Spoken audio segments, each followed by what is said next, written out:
So, bro, one topic that just blew my mind recently. That Serena Williams, Venus Williams topic, bro. Like, it just blew my mind. The day before we had that conversation, Ash, with Serena and Venus, I had talked to another woman, and she brought up the same thing that you brought up about how they were never like the standard of beauty, though that wasn't the topic of conversation. And then we clipped that, and my eyes were open to a whole new world of like information surrounding like how they people, were perceived. Yeah, like, and it's somewhat troubling, but yeah, I mean we could talk about that a little bit later. Well, yeah, y'all did that without me, so. Yeah, I mean you could weigh in, but you seem like your opinion was the same as mine. Okay, Like you weren't you? No, I left right before you that. left. Okay. Yeah. Like back in the day, because I think you were saying the same thing I was saying. Like get a tissue. Niggas found them to be attractive, so.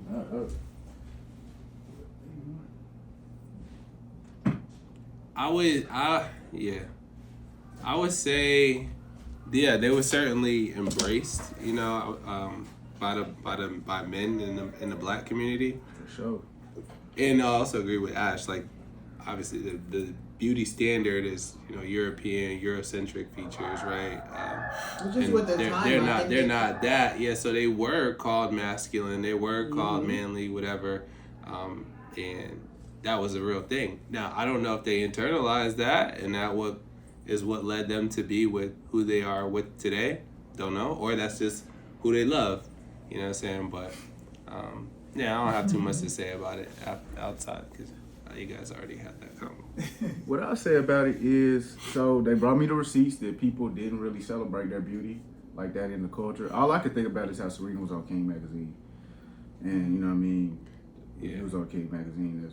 That's good. Serena was yeah. I mean, they're both beautiful women. Like, but then they brought the receipts, and yeah, people did say crazy things about them back in the day. This is somewhat troubling. I'm not gonna lie, people was. Dude put like a bunch of tweets together in my comments. Like I'm like, yo, you like put like 4 infographics of tweets of just these like some racial crazy stuff. Like, you know what's sad about this one that he put there? There's a lot of women. They're all black women. Yeah. Dissing them. Like, read a couple of the things that you're seeing. All this over Serena, manly ass. Like, these are black women though speaking on this. she got some bomb.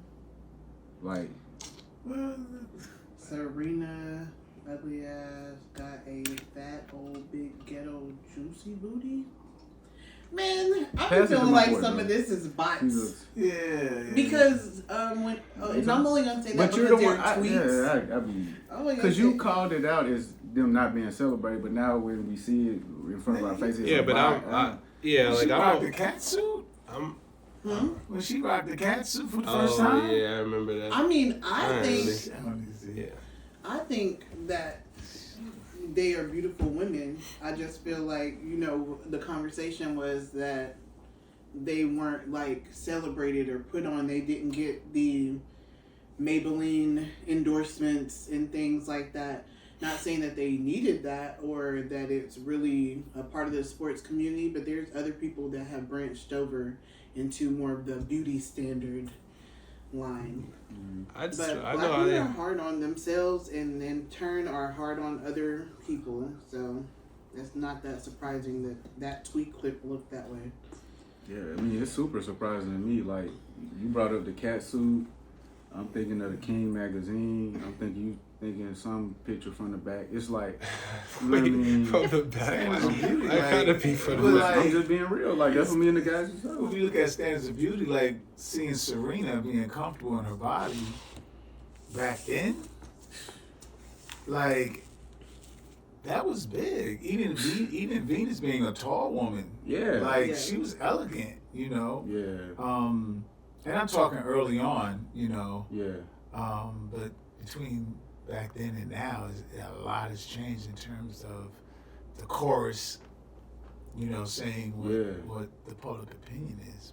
However, she was the first, not the first, but probably one of the first black women with an actual black woman's body. Yeah, especially as an athlete. You know, as an athlete, and then became a sex symbol, became a topic of discussion. Serena really entered into that sex symbol world. Venus, she kind of stayed away from that because she's slimmer. But, right. You know, I just found that to be interesting, intriguing. Yeah, because your perspective was like, nah, like me and my bros, like she was it for us. Yo, for but real. yeah, like looking back, yeah. But we were also she was right on next the to fact Beyonce, that their though. relationship, that I don't feel like you're saying she was it for y'all, but would you have approached her? Whether you were scared to approach her or whether she I would wouldn't approach the greatest of all time as a 17-year-old boy. Not you. I'm just saying, even now, if you think now, like skirt. But we gotta okay. One of the all-time snipers, Coming? Drake. I mean, all of these guys was going crazy for sure. And she had the top guy in the industry. Bro. Like, so like, sort you know what I'm saying, like niggas was at her neck. It's not like brothers, you know, black men wasn't at her neck or their necks. Bro, they was at odds over this woman, bro. So again, you know, them just, you know, being with white men. The reason why I chose that conversation, I wanted to talk about it, was because I saw it being celebrated that they're, you know, now married to the men that they're married to. Yeah. And when you saw it celebrated? Yeah, I saw it celebrated. When it's a black male professional athlete or black successful man in general, when he marries, you know, a white person or a white woman, it's not celebrated whatsoever in the community. Oh, like that's a I don't fact. think It's not. So I don't think okay, let me tell you, it's not going to be celebrated because it's common. Like, it is very out of the box for a black woman to date outside her race. Well, let me say, I didn't see people common. celebrating this. Like, wow, Serena did it or Venus did. She fine. Like, I saw people saying the usual. Like, she went outside her race. What would Dr. Umar think? Yeah, that was my timelines. Celebrated might be an exaggeration. It wasn't shunned like how it is if it was, you know, that's what I'm saying. But said athlete, Odell Beckham Jr. or something. Well, what it is the black women who are upset with the black men who are marrying white women are more attuned to their emotions and expressing themselves, and jealousy and envy. Never mind. Well, I forgot. So to really intro it for our audio listeners, right? It's another week at the Heaven on Earth Society. You know what I'm saying? Welcome back. Thanks for tapping in. We just dove right in today. Yeah. You know what I'm saying? Sponsored by that's not a pause. Sponsored by OIE. Yeah. You see the drip. We got a special guest today, Hasaan. Dr. Hasaan. We gotta call him Doctor. No, don't call me that. Just call me Hasaan. Oh, no, but how do we get the clout of having a doctor on the program if we don't call you Dr. Hasaan? We got a real deal therapist, like not Chat GPT. I know y'all be in there thinking Chat GPT is a therapist. We got a real therapist here today. We're gonna tap into some mental health topics, you know, all that. It's a new year. People got goals. People trying to get their life right. The world is crazy. So we'll get into these, you know, topics, music, a lot of the politics that's going on, but then we're gonna get to the culture as well. All right. Well, we started somewhere.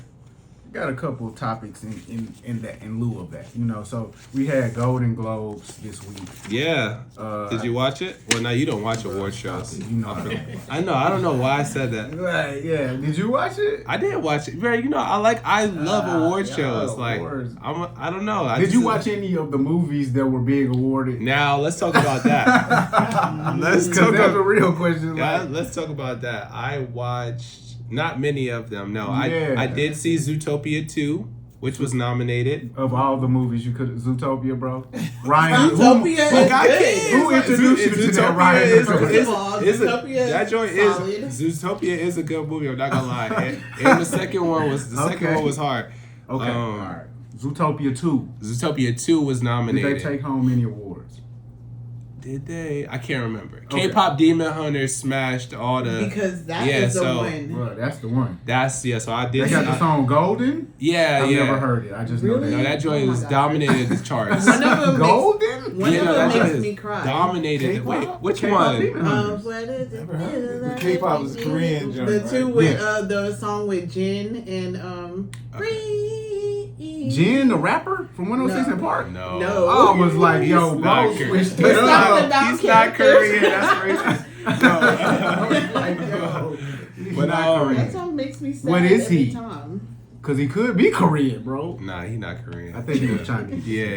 He's Chinese. But nah, yo. So I watched the Golden Globes the other night. I think those. I do have some movies on my list, like must-watch list now. As a result, Obviously, one battle after another. one battle after another. You saw Sinners I already. gotta tap in. Oh yeah, Sinners. I did see Sinners. Yeah. Marty Supreme is one. Marty Supreme. Gotta go see that. Hamnet. You've seen all those? I've not seen. I Oh. saw Sinners. Ah. Yeah, but Hamnet was a big, thing. They saying that's gonna be big for the Oscars. So Okay. I don't know. I don't care. Okay. Well, yeah. But biggest thing about the Golden Globes is that black people were shunned and awarded this year. So it's like the best of both worlds. I see what you're saying. So Sinners apparently was shunned. Well, no, they won. They won. Okay, so this is the thing about Best the award. screenplay? No. So they won commercial and box office success. I forget what the actual name, but something like that. Commercial and box office something. It's an award that got invented a couple of years ago to reward movies that bring people back to the movie theater. So Sinners won, which is, it's still great. It's a Golden Globe. Yeah, it's a Golden Globe based off of the fact that you made a bunch of money with the movie. So that's still, to me, a great award. But a lot of people call it like a token. They started it, the first movie to win was Barbie. So Okay. that's kind of the world you're Oh in. yeah, Barbie brought them folks out. Yeah, for real. So people are saying that's a snub award. But it's important. It's important. That's what they saying, It's an bro. award that lets the industry know, like, we still have a place here. Like, Exactly. Yeah. Not only that, we Yeah. still bring bodies. right, We we brought brought- bodies and seats. Like, We went Yeah. crazier than y'all. Like exactly. that to me, that's what it is. And they had a huge year. Sinners was a big movie. Yeah. Delroy Lindo won me. Obviously Michael B. Ryan Michael Coogler. B. That was his best performance of his career to me. Yeah, his best two performances. Yeah. Right. Right. So for me, I'm not that upset that they didn't win. A lot of people are upset that Paul Thomas Anderson won best original screenplay. They think Sinners had a better original screenplay, which I can give them a little bit more credit for that.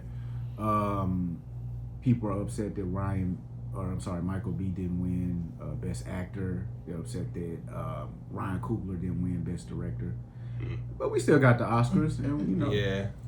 Yeah, listen, they only gonna give us a little bit here and there, They gave Will an Oscar. He slapped the nigga, like, so it's like, they gave it to him after that. Right. It's so, we might not get another one, right? But Teyana Taylor. Teyana. My girl Teyana. Oh, well, before we get into that, best pod. Oh, yeah, They so, introduced the best podcast category. yeah. Wow. So that's an inaugural category at the Golden Globes, right? It's best podcast, and I was sitting there like, damn, wait, this got to be new. So I googled it, and brand new category, best podcast. I would have never known that in today's time that podcasts would be doing what they are now. Bruh, this shit is serious. Man, I remember back in the day, I got the setup, got the mic. Oh, you was on it. This is back in the day, and it was like, this feels like a radio station that no one's listening No, to. 100%. And the way it evolved, Yeah. you're talking in the camera and not knowing what the audience is, who the audience is. That changed the game. What year was this? When you and how did you even? This was I'd probably say early, maybe it was before 2003. Oh, bro, we talking to a possible billionaire. Like, nah. You was super. Yeah, I think he was finna ask how he got. How did you even idea get on that wave? Dealing with Apple. Looking at forecasts what Apple was doing. Because that's the first place I seen the word podcast myself. Right. Is the little logo. They did create the term Apple with the technology. Because the iPod, podcast, yeah. And then there was something that the New York Times have something moments in love or something about relationships or just being in love, and that was pretty big. It's just basically stories, much like a PBS type of play on the story. That's right. And many of what we know as podcasts today is like a riff from PBS. Yeah. Type of programming. Yeah. That's crazy. Yeah. So NPR. NPR. That type of stuff. So when Apple came out and they did have the, with all their little gadgets and trying to create new lanes, I was on it, but it felt so uncomfortable. Yeah, like it's just like wow. So I sent y'all the clip like a while back. Joe Budden was reading it. And he was saying that people don't fail. I forget what, but he was saying the reason that they actually fail is because they can't take the weight. Their nervous system can't take the weight of not being seen. What that feels like. Coming from the era that I've come from, where everything was television, radio. And then now you have this new dynamic of just talking into a device and then shooting it out. Yeah, that I can definitely agree with that. Yeah, man. Like, I mean, 100%. I've been making music for years, and it's literally you watch people who stop for periods of time, and it literally is like, who's even gonna listen to this? What's the point of me doing it? And so, yeah, man, podcasts will come a long way. Here's the thing: what's Shorty's name? The white woman. The white woman. The host. No, the part. You talking about Amy Poehler? Amy Poehler. Shorty won the inaugural podcast at the Golden Globes. She won the first joint.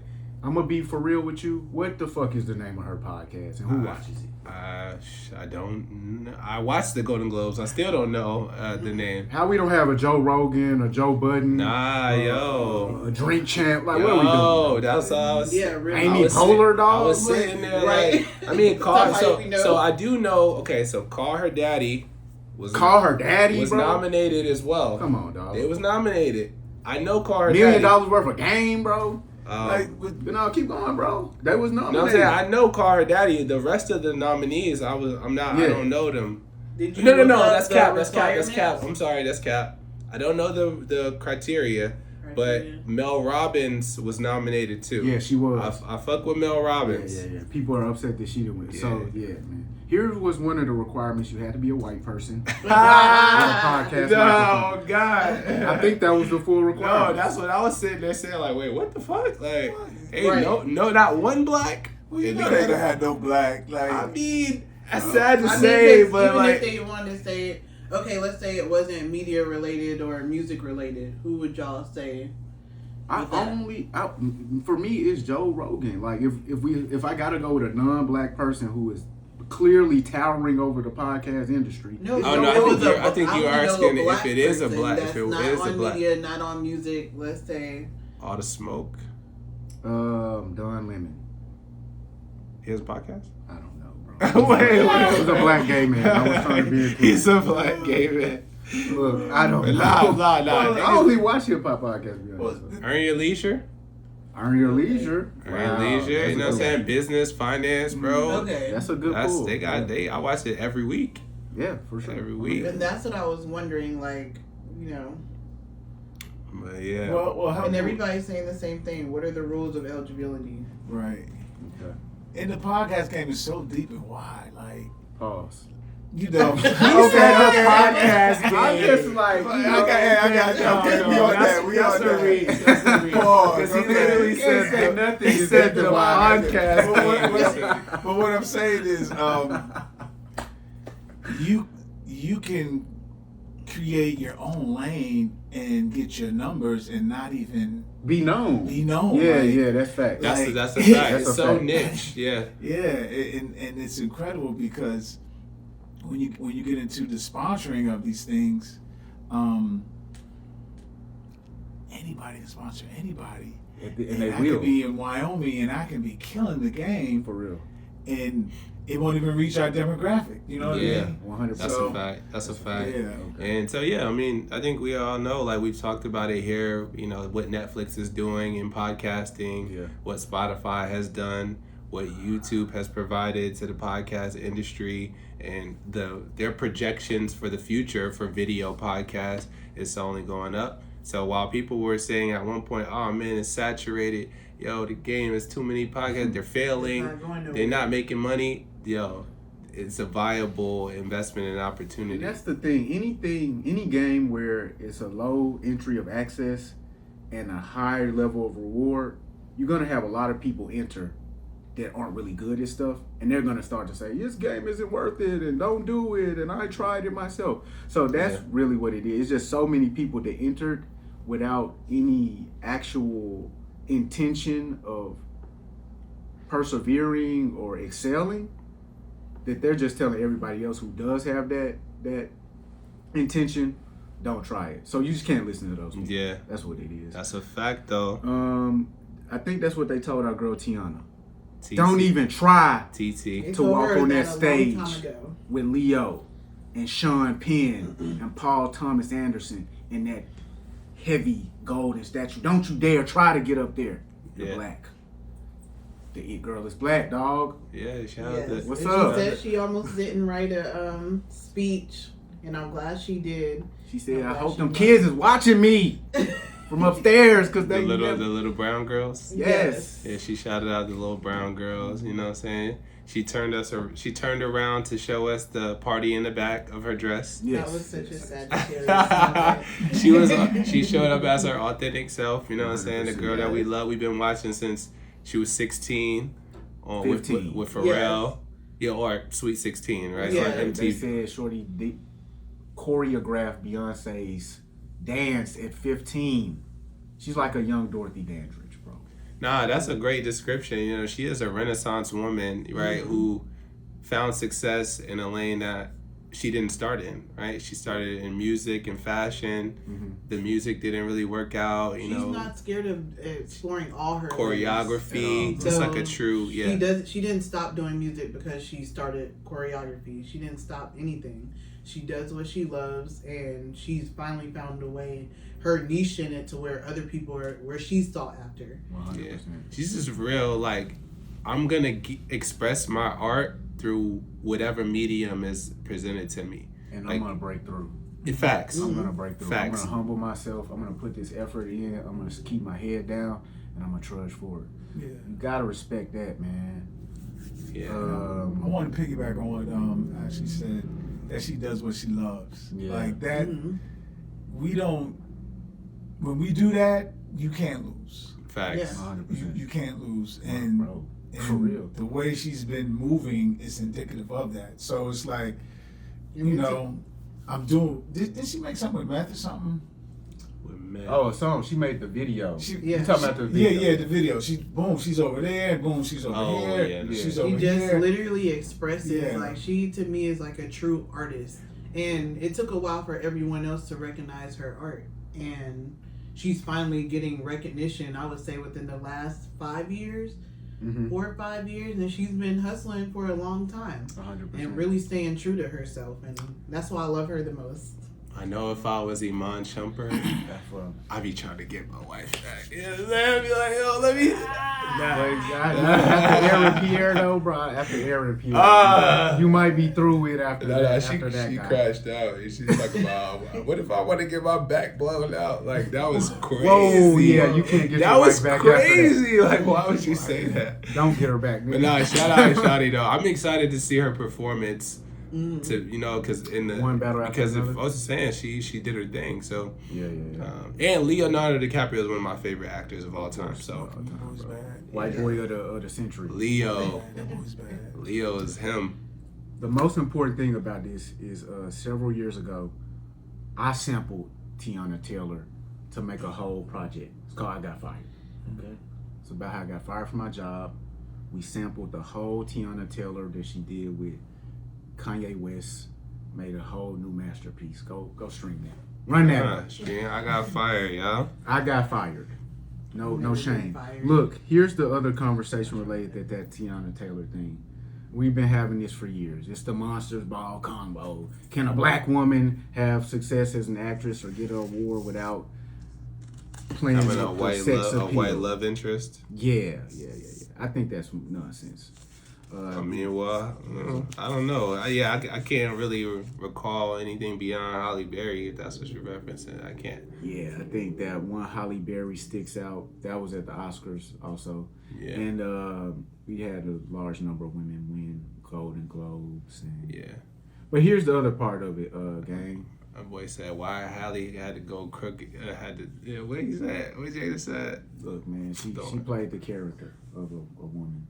So look, bro, we gotta stop, bro. Shorty is a sultry vixen. That is what Teyana Taylor. Her body is similar to that type of thing. She's like a sultry vixen type of person. That's what she gives. That character is very important in movies. We have to stop relegating ourselves and like it's the same thing with the Ryan Coogler Michael B. Jordan award. That award isn't good enough because it's not best actor, it's not best film, it's not best playwright. Look, bro, let's just be satisfied with the award. Listen, Shorty bro. did a performance that I haven't seen. I won't lie to you guys, but it's just such a mind fuck to live inside of this world. Either you get the award and you got it because you played the wrong sort of character or DEI, or you didn't get the award and now the awards don't matter and you didn't get the award because you were black, bro. We live in this mind fuck of a reality as black people, bro. Let's just be grateful. So like,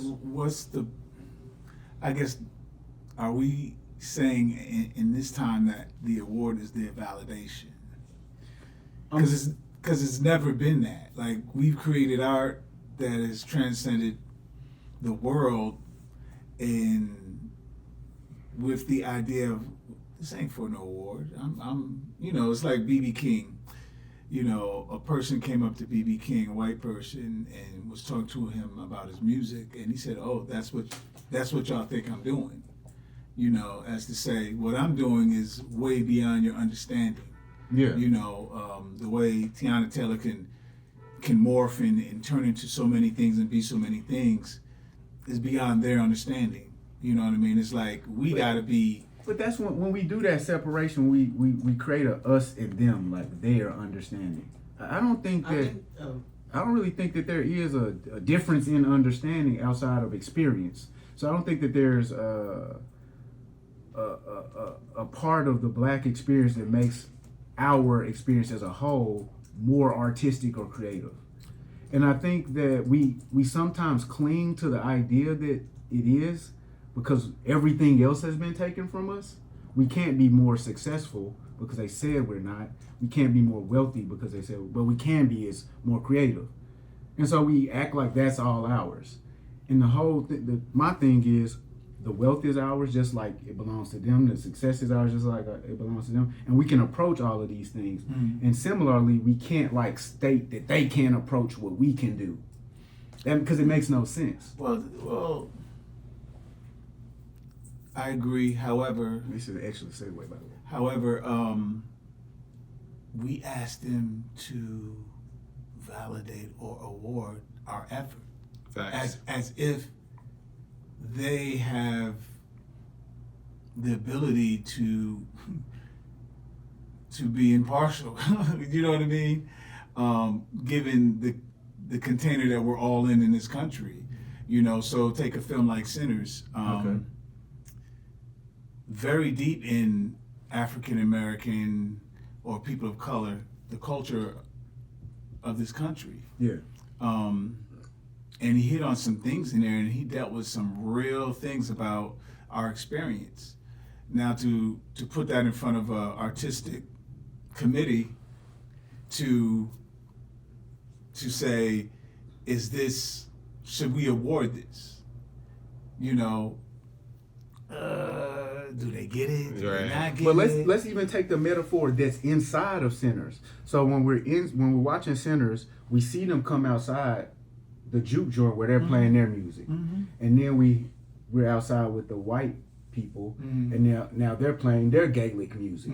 That's art. That's creativity too. Of course. But the suggestion in the movie, even in the movie, the suggestion is that this music that's going on inside of this building is more world altering, more world changing.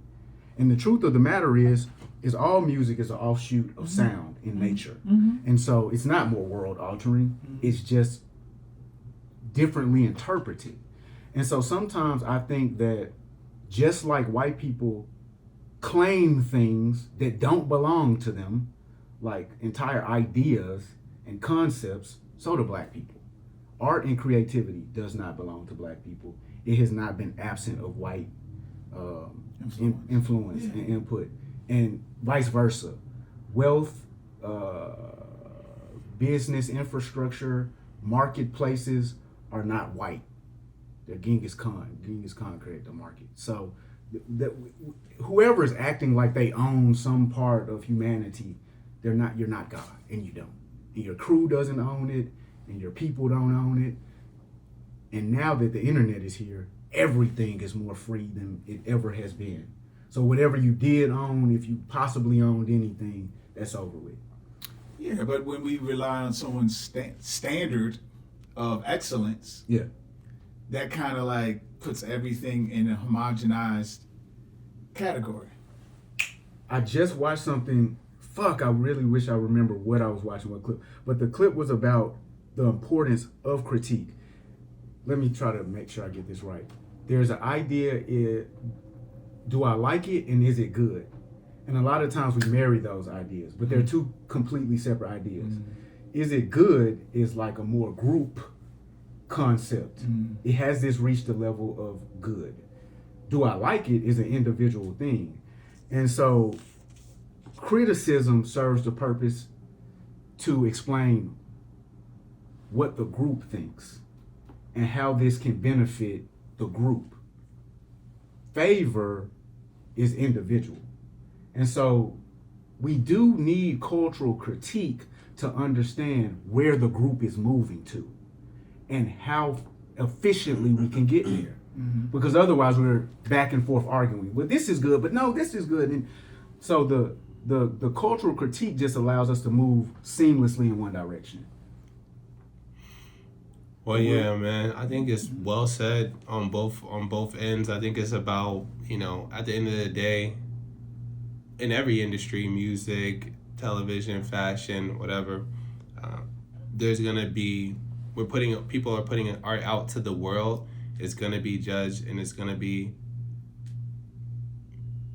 perception based on who's deeming what to be worthy. Exactly, right? And who's delivering art, all of it. Yeah, and so we got a young streamer. I don't know if that's the segue that you were looking at that wants to branch out from that particular, from streaming, which is Cenat, wants to. You're going into Kai. Made that public statement at the Streamer Awards that he wants to go into the fashion industry.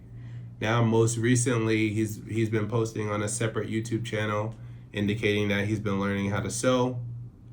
Well, pardon me. The reason why he took a break from streaming was because he needed to focus more on his mental health. He said, he was streaming so much, he wasn't talking to family, friends. He was losing touch with reality. These are his words. Yeah. And most recently, he's updated us to let us know that he's been learning how to sew. He's been working to improve his vocabulary. Learn how to read, bro. He's been working to improve his vocabulary. Reading, and then using the dictionary to look up words that he didn't understand while he was reading. And he also got a clothing line dropping, right? Which he told us at the Streamer Awards as well. Vivette. So, what was it called? Vivette. He Vivette. says it means he, she, it lives forever. I took Latin for like 8 years. Vivo, vivere. Third declension. It does not mean that. I'm kind of like, bro. So you got a clip. You got a clip pulled out. What's this? What's the clip? It's very performative. You say performative, right? When we talk politics, it's very performative. It's very. I'm in peace now.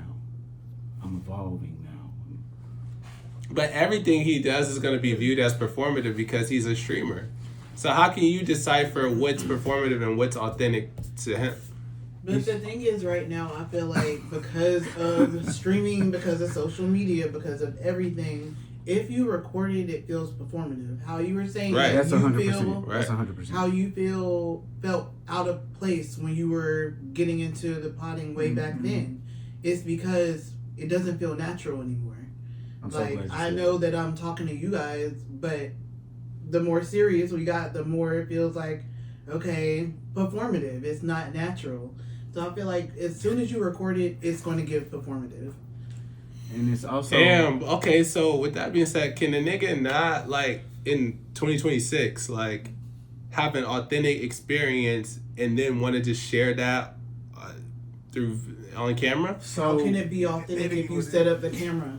yeah, bro. We set up the camera. I don't set up a camera to talk to my mom in the wilderness. I don't set up a So what camera I'm to saying- go so to what my I'm- grandma's house, but when I'm posting the food, that is performative. Like, I don't know. That's Like just once, my like opinion. imagine you're in your greatest moment of distress, and you literally are like just going through it. We've all been here.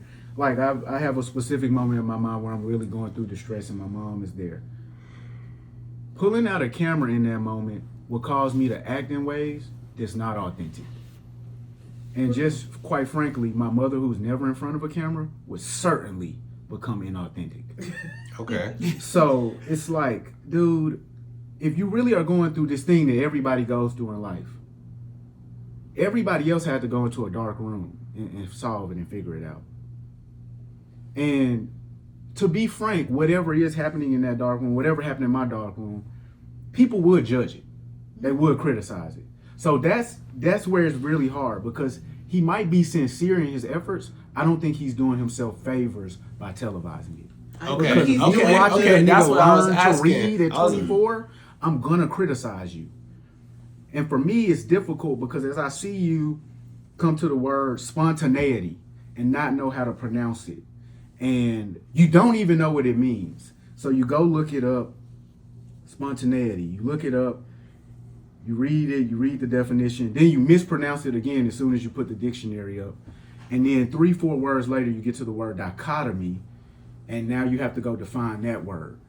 I'm curious as to what you're receiving from what you're actually reading. And more than that, when you read the definition of dichotomy, I'm not certain that, given the fact that you didn't know the word, that you can contextualize the nuances of what a dichotomy actually is through the definition. That's You fair. really That's a can, but fair. it That's a starts fair. somewhere. That's a fair I assessment. So it looks appreciate performative because because it does look performative, but I appreciate it as a mother because 'Cause it might I be showed my influential. child that. I'm like, look, hey, this guy streams. He does all these things that you think is cool or whatever, but now he's sitting here reading a book and he's showing that he's struggling. He's showing that he doesn't have that great of a vocabulary, and that he's also showing the effort that it takes to put in to being better than he was. Because on streaming, I feel like that's your natural self. Yeah. I know he probably had to go into keeping like engagement, but Yeah. I feel like overall he was being himself. I feel I feel like he's that, always out he's of always pocket. being himself. I think for the most part, from what I've seen from him. I would disagree with you in the fact that I think that this is disingenuous. I think it's a performance. Okay, but you said that you feel like there's some sincerity there. I said don't even mind. if there is sincerity, like I don't know, I can't determine that. Like, Okay. Because again, during my season like this, I didn't pull out a camera and say, "Hey guys, watch this," Okay. and I don't respect you doing that. So Yeah. Okay. Well, it's interesting because it is a sign of the times. it is a sign of It the is, time. and this is going to be here. Everyone's going to do something in front of the camera, and it's going to be for everyone. Okay. I just think that the idea of a camera in front of you, it's a little bit of showtime. Yeah. You know, I guess the thing that we have to be careful of is who are we watching, you know, and what are we accepting, you know. from these people that we call influencers, you know, and that's a deep word in itself. And our children are seeing it, like she just stated. But there's still a whole world going on, you know. There's still people who are 24 who could be better influencers than this young man. And that's the ultimate point. It's like you still are showcasing something that's viable and positive. It's like you say you could show your son this and speak to him through it, and he can learn something. And that's the part where I have to jump out of criticism and say, even if you are a clown, you probably might influence somebody else to not be one. Like, and that's because you are a clown too. Kai's a good kid, man. I can't do it, bro, because as I turn around, you're gonna see pins in my back because I'm working. I do make videos. You know I make videos. Yes. They're of me working. They're not of me having a conversation about, hey man. Well, you want me to document you? You want me to come in and interview in like 60 minutes? You supposed to be. We talking about the interview Why you making one of your masterpiece? I come in and do a 60 minutes. You know what? I would love that because that's what the world needs. They don't want to hear about it from me. They need to hear about it from somebody else's perspective. Like, wow, this is really dope. But I don't want to see this, bro.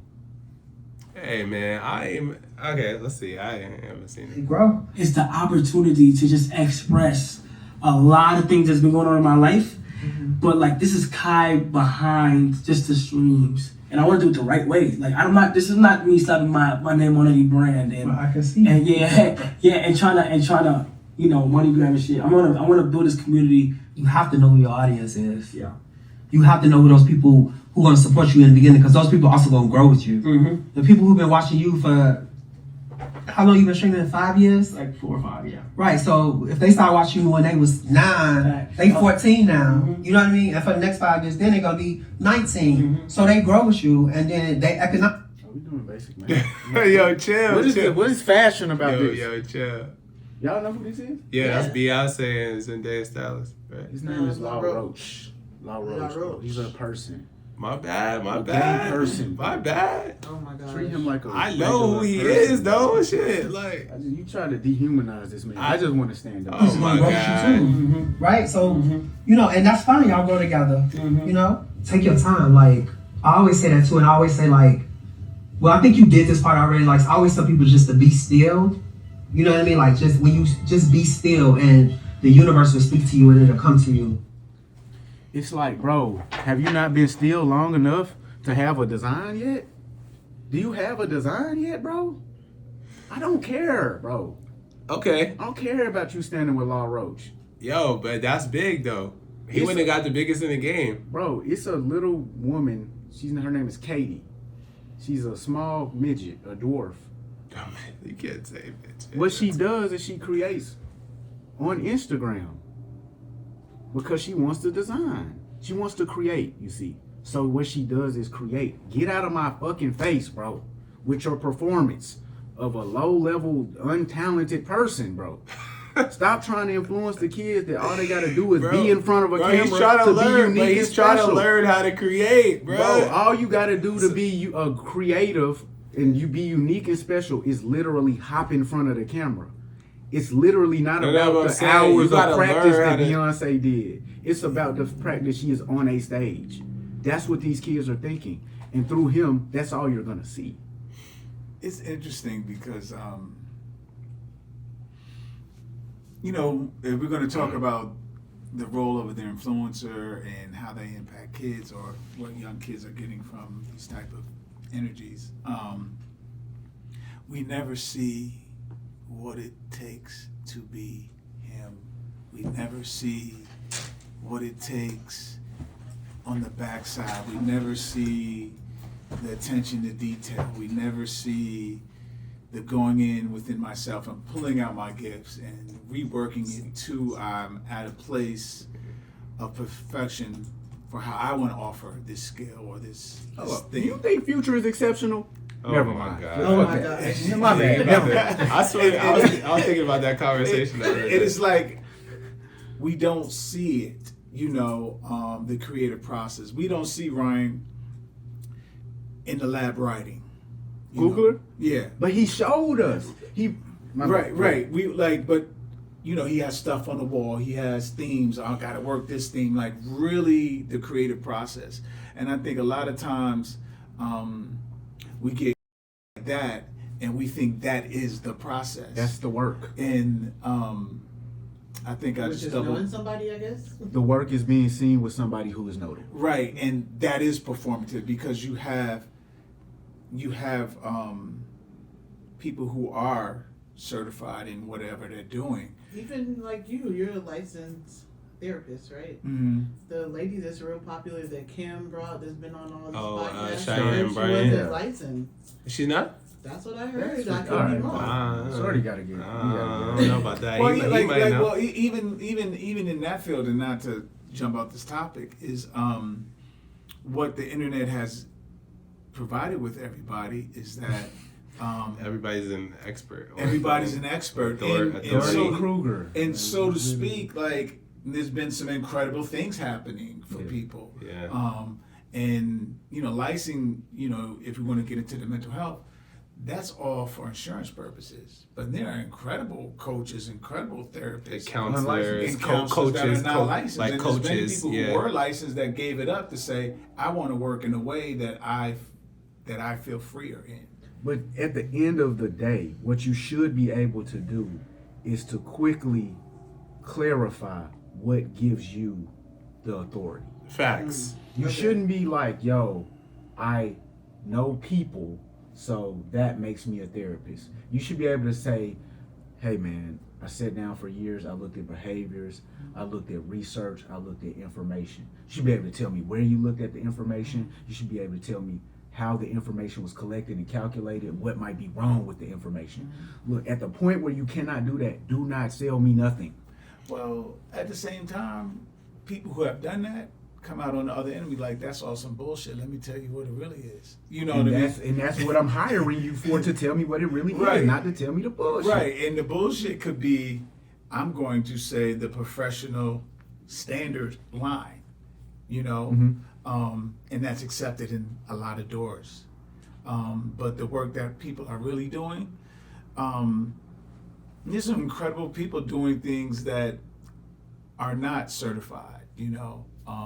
And going back to our earlier conversation around art, a lot of people created music that weren't trained musicians. So No, that's not the problem. What won't happen is when he drops a product, what I won't do is say, well, you can't do that, you're a streamer. What I'll do is I'll look at the product and say, what's up with this product? Right. But before that, bro, don't roll me out for fucking 4 years.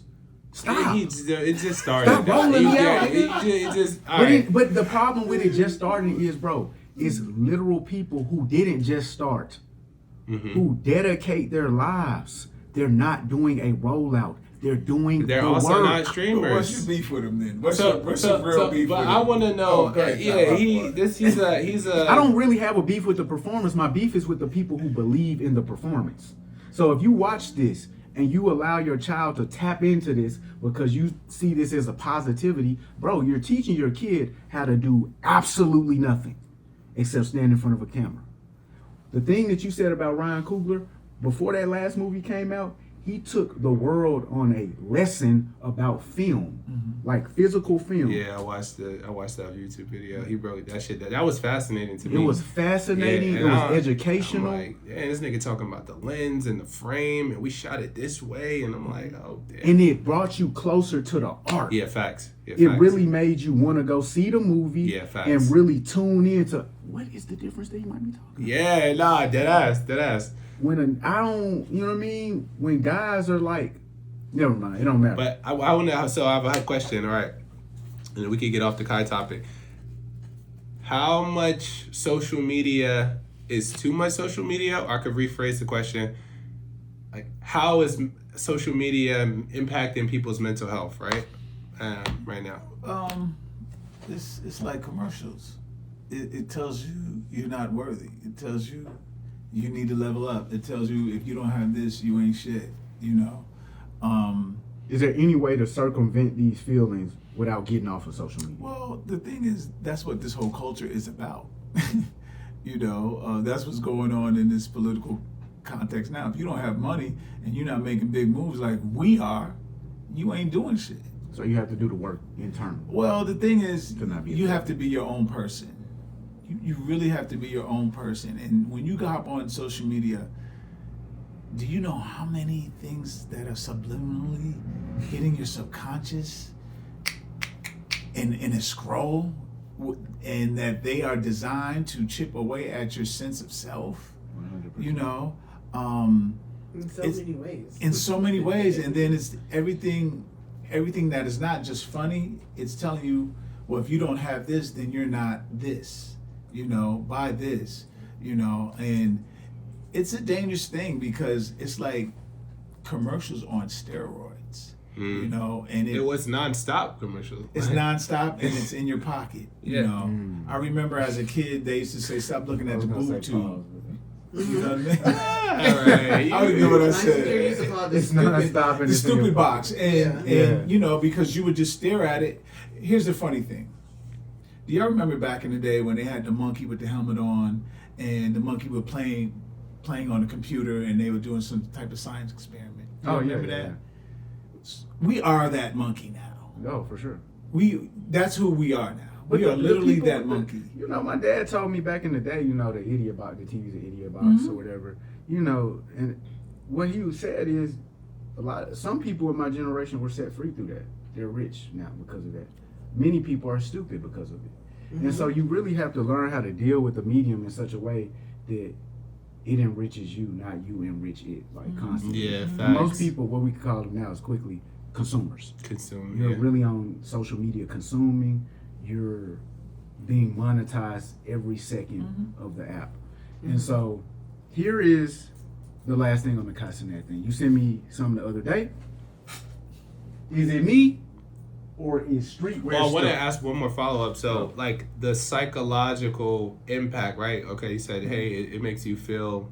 You get into comparisons and about it makes you question your sense of self, like psychologically, or like what impact on the brain is it having on kids where there were reports of suicide going up, depression levels are going up, I got like answers for that too. anxiety, like what's the I'm saying Suicide clinical. rates are up. Let the Especially mother amongst speak, young because the women. mother has the intuition far more. Well, no, I was just gonna say that just personally with social media, I put myself on a break from it, and boy. the biggest thing that I recognize is my memory.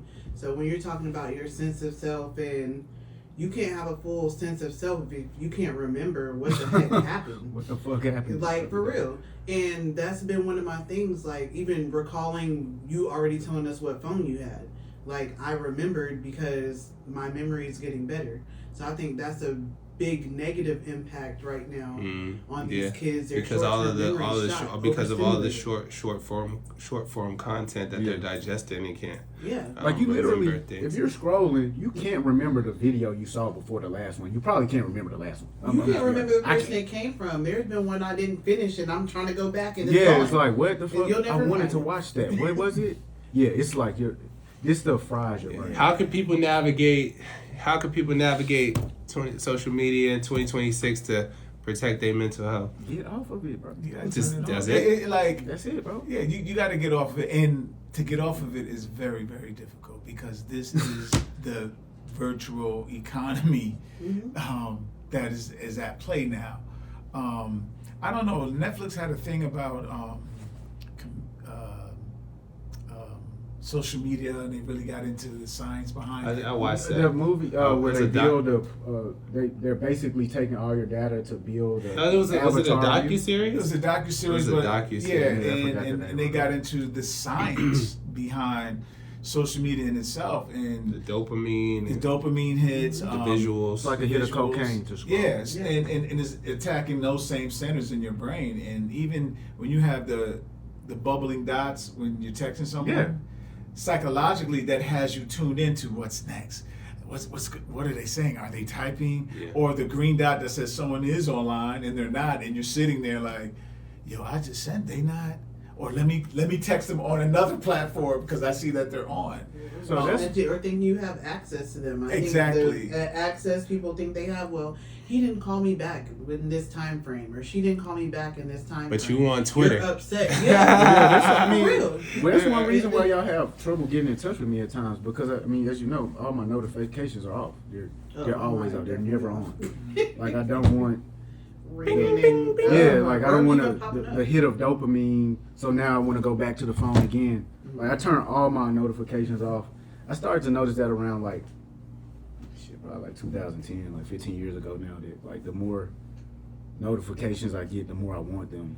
Nah, And that's the lonelier I feel when I don't have them. Nah, that's crazy. Yeah. That So shit just crazy. turn 'em off. I remember. I mean, lastly, when Instagram, came out, I was in college. When it was like 2009 or 10. Yeah. And just like I just saw everything change on campus. North Carolina A&T, shout out to Aggies, you heard. Norfolk State. HBCU, But bro, I seen the shit change, bro, with the likes, like the obsession with bro. likes. I seen that shit just hit and it was crazy. It's real drugs, bro. It really has the same effect as a line of cocaine. You wake up hoping that you have alerts. You go to sleep hoping. You post a picture, the shit didn't get likes, you take it down. Yeah, and then it was crazy. And we're talking about fully grown people. These aren't children. These aren't like 4-year-olds we're talking about. These are fully grown people. These are people who are alive before this ever came. It's people who had the protections. And this is the attack on us. Yeah. That's the broader impact, yeah. Yeah, it's like you see little kids with iPads. Oh, it's over for them. Yeah, look, man, that's a never-ending conversation. So look, bro, Castanet kills streetwear. I'm not gonna lie, bro.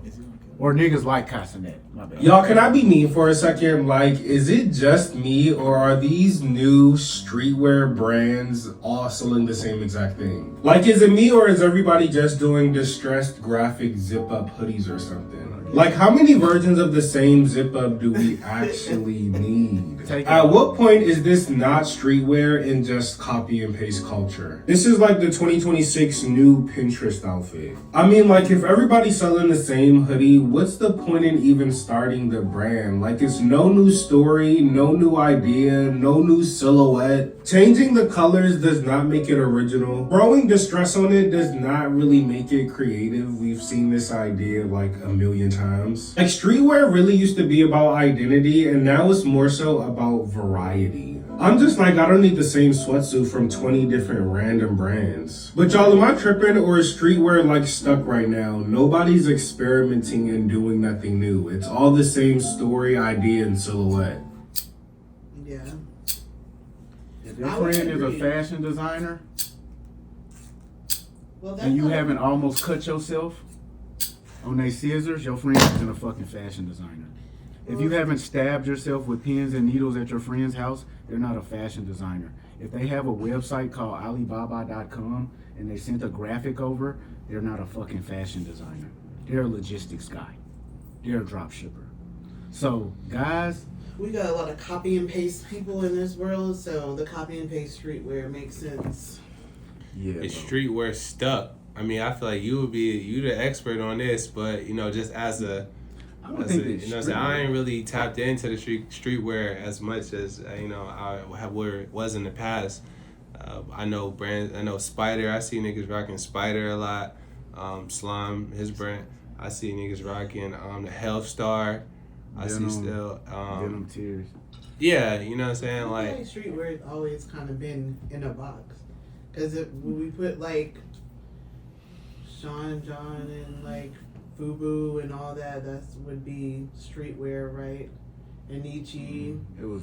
I mean, it was all kind of the same. yeah, it's type of urban. Yeah, thing. urban. Yeah, Fat Farm, all that. Yeah. They just had a different logo I and honestly what the wouldn't popularity. put all of that stuff in streetwear. You Streetwear. wouldn't? Nah. Like modern day streetwear is Yeah, like I'm- your, like Supreme. Yeah, I'm gonna start streetwear like Supreme, Famous Stars and yeah. Stripes, like anything that was in one of those retailers, Stussy. dealers. So why Macy's. wouldn't we put those in there? Because those were there. Baby Fat. I'm No, that's just what I'm using it saying. as an example The stuff from that then to wasn't- now. Anything that was there, I'm not putting in streetwear. So if Okay. it was sold in Dillard's, Macy's, Nordstrom's, TJ Maxx. yeah, all of those sorts of places, I'm not really putting in streetwear. For Got me, it. streetwear is smaller, more boutique stuff. Yeah. And BBC. Yeah, stuff like that. Stuff that isn't mass retailed out like that. Okay. Oh, that's a new definition. And so, yeah, I think at this point, I think the designers did. Like, you know what I mean? These kids are not. This isn't the goal. It's This about isn't the ease, way. not design. So ease is sending that. It's about logo vanity. I think it's to- about It's- brand. It's it's about about vanity. branding. Yeah. Like, I want to It's see like, my brand I on just- somebody's chest. I don't want to have done something that recontextualizes the way they see the world. Niggas are not exceptional. They don't have an exceptional perspective. They literally have an internet that allows, and a homeboy with a link to the exact instructions on how to pre-sale shit. And so it's like, You know. what you have is a fan base, you have a following of people that you want to monetize, Cenat. Somebody came to the boy and said, we gotta monetize these folks. We don't have any way to monetize them. What do? Oh, you wear clothes. We're gonna sell them clothes. It's not hard to see. What will be curious to me is if he actually goes and does what Ye, who influenced all of these kids. Ye said I'm the Tupac of product. I might not be the best musician ever, but I got a moment with product, and I'm gonna be the Tupac of product. And now we got streetwear that look like this, because all of the kids from the hood said, I'm gonna make streetwear, but I'm not really creative. Yeah, that's a fact. I mean, I used, when I worked at the bank, I probably opened hundreds of business accounts. Hundreds. What kind? And it's like, Brands. yo, I'm making clothes. Yo, I'm making clothes, like, for young people, right? And it's cool. But it's like, it's I'd rather than be doing that than, breaking in my car. Facts. Yeah.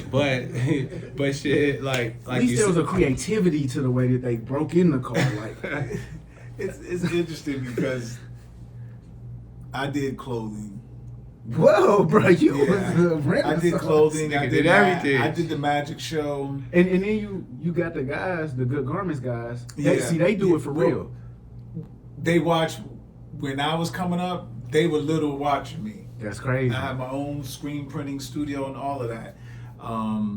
We built up the brand. We went to Magic. I had Russell Simmons come out to me like, yo, man, y'all stuff is hot. Stay away from the jeans. I was up in the offices with FUBU, with Esco, all those brands, Academics, Wow. 10 Deep. Wow. 10 D. Yeah, like, that shit- academics that shit though. used to Yeah. go crazy. We ain't talk about the DJ. Like these, right. these are the guys, PNB, these are the guys that I was around doing this when Mark Echo was doing Echo t-shirts before the magazines. The cutting Shout out, Yeah. Crocodile Jewelry. Yeah, Carl Kanai, when he flipped the game with the leather patches and the brass things on it. Were you inspired by like FUBU, like by Yeah, those well- guys, like the Perry Ellises, all those? All those guys, even like Willie Ware. Like Willie Ware was like the first dude that I saw cutting and sewing. Was that New York? I heard of Willie Ware, but Yeah. that's not from. I'm from the South. That was New York, and he was cutting and sewing, and he was around the hip hop time, like Willie Ware was coming. And the thing is, I see it now because now it's easy to get blanks. You know what I mean? Yeah. It is incredibly Superline. easy to get blanks. Everybody outside the country has caught on. Yeah. I can do it here and ship it already ready to sell, or I can ship it from here. I guess, just looking at yourself and you being a designer, there's a difference between having a clothing line and being a designer. That's a fact. It takes a lot of work. I know when I went to go get my stuff in Magic, I had to go to LA, I had to sit in the office and learn. Yeah, you do. Learn about stitching, learn about the weight, and these are things that some of these young people who come and open an account, oh, we're gonna do this, that you're not really into. You're not into it, that part of it. So someone else is in the back doing it all. Yeah. And the interesting for me is when I went up there to these places in New York, and I went in there to Sean Carter stuff, it was nothing but Indians and Jews in the back room. Yeah. The showroom was, this is what we got. This is And that's spring. the thing. And when you got to the money, it was the Russian sales, the Jews marketing. and the We are Indians. never learning how to do the work. Sean We John are was constantly Russian trying to Jews be the and Indians. face. That's all we want to be, is the face of anything. We don't want to be the But business. we can't man. discount the sales. You gotta, in marketing Bro. of it all. That's how you build the brand too. I Like, want y'all to understand, by focusing on this money that they keep telling y'all about, you're going to be poor forever. You're not going to have shit, because they're going to build everything up underneath you and then remove you, and they're going to have all the infrastructure. Okay. I wanna say something.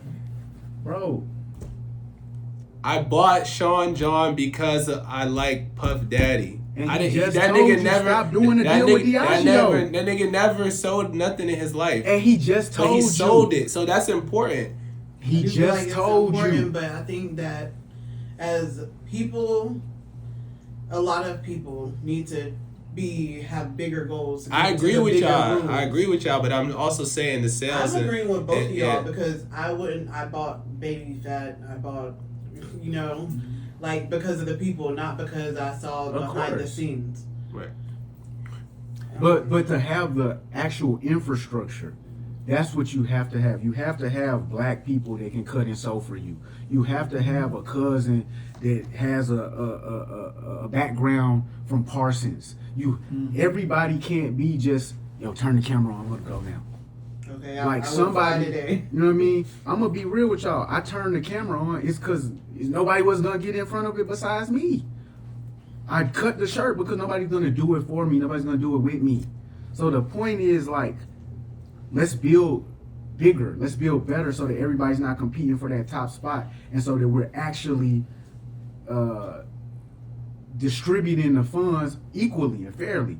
You don't get more money because you on the TV, nigga. I cut this up. Go do this without me. Go to them white people. They're gonna give you a 10%. Do it with me. I'm gonna give you 50. And that's how it has to be. So I halfway respect what Kai's doing. I halfway don't. It seems like a performance. But that's what we are, performers. My boy DRUSKI. The biggest. The biggest. The biggest performer. Hey, yo, I'm not gonna say, this DRUSKI skit is legendary, bro. I'm not gonna lie, I haven't seen it yet. Wait, Really? what? Have not seen it. That was all over. Bro, this might be his biggest joy yet. No, Pause. it's definitely. Oh, yeah, you gotta Yeah, pause. that was You crazy. can't say this That is was- biggest Yeah. joint. I said, Over yeah, all like, this. chill. I can't wait for the Like, next one. no, Bro, relax. We Yo. need to leave that. We need to leave that at 25, man. I didn't tell you about my son. I had paused something. He said the other day, he was like, "Really, mom? Mine in the gutter, isn't it?" Like he it was made getting me you think, together. like, Tell him to say Y'all that to need me. to- Listen, should I grow up? Do I need to grow up? No, nigga, Yes. girlfriend, man. Like, Nah, bro, I'm on that. It's like, no Pause, nigga, I'm on it. I can't stop. I don't know. It's hilarious. I'm hopping on it's, it right now. It's funny. It's I funny. feel like it's podcast culture. You gotta. It's like a brain teaser. You know what I'm saying? it's interesting because I coach basketball, right? And I'm in the huddle, we talking, and I'm like, any tip balls are our balls. You know what I mean? You can't And- tip you know what I balls. mean? You can't tip balls, coach. But look, Hey, yo. the reaction of the kids, as soon as I say it, I see eyes, I see smirks, I see head drops, I see smiles, and it's like, come on, man. I'm thinking in one way. Basketball is tough. I feel like that's Tip where balls, it should be bro. no pause. It's like, yo, get back on D. Like that's not pause. Like it's basketball. So I feel like that's the exception to the rule. When it, But you can't follow up the tip balls with get back on yo, D chill. quicker. This conversation is getting crazy. Yo, that's All right, right. let's go to the They might arrest you soon for saying that shit in front of the kids, bro. All right, my man DRUSKI. So this is the biggest. I can't. Skit. No, Skit. This is High level skit. There's a high level skit. It's his most viewed skit. Yeah, In bro.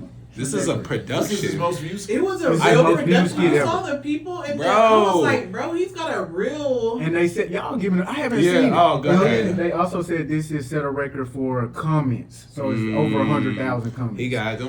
He got them Before church. we jump he in got this, the before we church jump in folks this, mad. 'cause this is right on the back of Speed, right? Okay. And he's breaking the internet with this. where is this, like, where is this going? Because this is what we talk about. What you mean? Like, Speed is in Africa, got this groundswell moving. Yeah. Drewski drops this skit. Like, he has this groundswell moving. Yeah. Like, where we, like, the momentum, do you see the wave coming in terms of internet influencers? Yeah. I think it's changing. it's about the old world conversations, like the conversations that they're speaking to through streaming, or like it's like, oh well, let's have a conversation about the church, right? Yeah. Let's really unpack this. Oh, let's talk about the perception of Africa and what has been portrayed, and but what the diaspora actually really needs. Like, I think it allows people to have broader conversations through humor and through experience. Exactly. Revelation. Exactly. Okay, I just need to feel that. All right, so this is my first time watching this.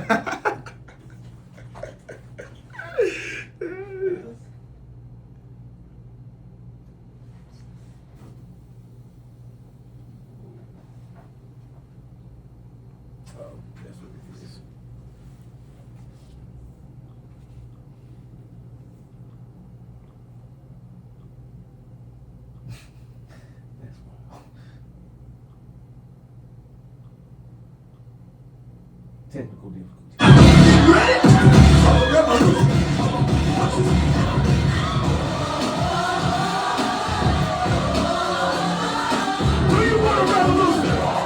gonna have Wanda stand up here. Wanda, please. Wanda told us earlier this month that she cannot have a baby anymore. So I impregnated her with the word of God.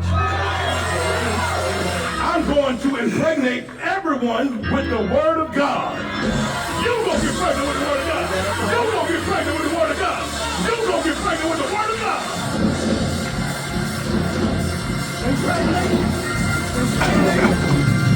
Somebody in the congregation asked why I'm wearing Christian Dior and Christian Louboutins. Because I'm a Christian and I walk in the blood of Jesus. Give him some praise. I'm a Christian first and I walk in the blood of Jesus. Give him some praise.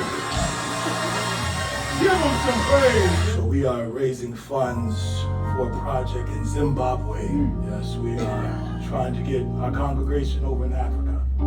Amen. We wanted to raise $4 million for that. Amen. Hallelujah. That needs to appear today. We are not letting anyone leave until we reach our goal. Amen. Hallelujah. Life savings here. Give him some praise for that. Give it his life savings up. Apostle Richie says, baby, can you help me? I said, can you help me? I said, can you help me? I'm gonna finish this word here, and I'm gonna do the Christian version. Don't worry about it. I'm gonna do the Christian version. I'm driving this Billy Bentayga because I believe in Christ. Can you leap on your legs like a survivor? Can you leap on your legs till the money fall out your pocket?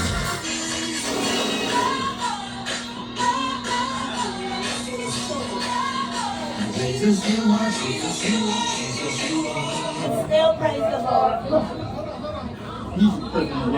Hey, come on, man. Hey, get your hands on my car. You gave tithes and offering? No. Shut the fuck up, man. That's wild. I Okay. just saw the rest. This is gonna be interesting. Comedy legend Drewski. Bro. Shout out to Have you know Drewski. I'm a hater? Have you gotten to that point yet? That you're a hater? That I'm a hater? I'm finna hate on this nigga Drewski if you haven't gotten there. Yo, listen, well, that shit was the best skit I might have ever seen. We have a lover of Drewski. Okay, that was a good skit. It was humorous. I like the blood of Jesus. Yeah. Christian Dior, Christian Louboutin play on. But he was mocking real people. No, 100%. Todd. What's the? Do you want to say the names of the people he's mocking? You I can don't say know all it. You this. can T.D. say. Jakes, the younger guy, Michael Todd. That's his name. I think that's his I don't name. know who was. I'm pretty sure that's his name. I don't remember the guy who flew in. Yo, bro had a harness like that was Yeah. high level. That's dedication to the craft. That was Like too much.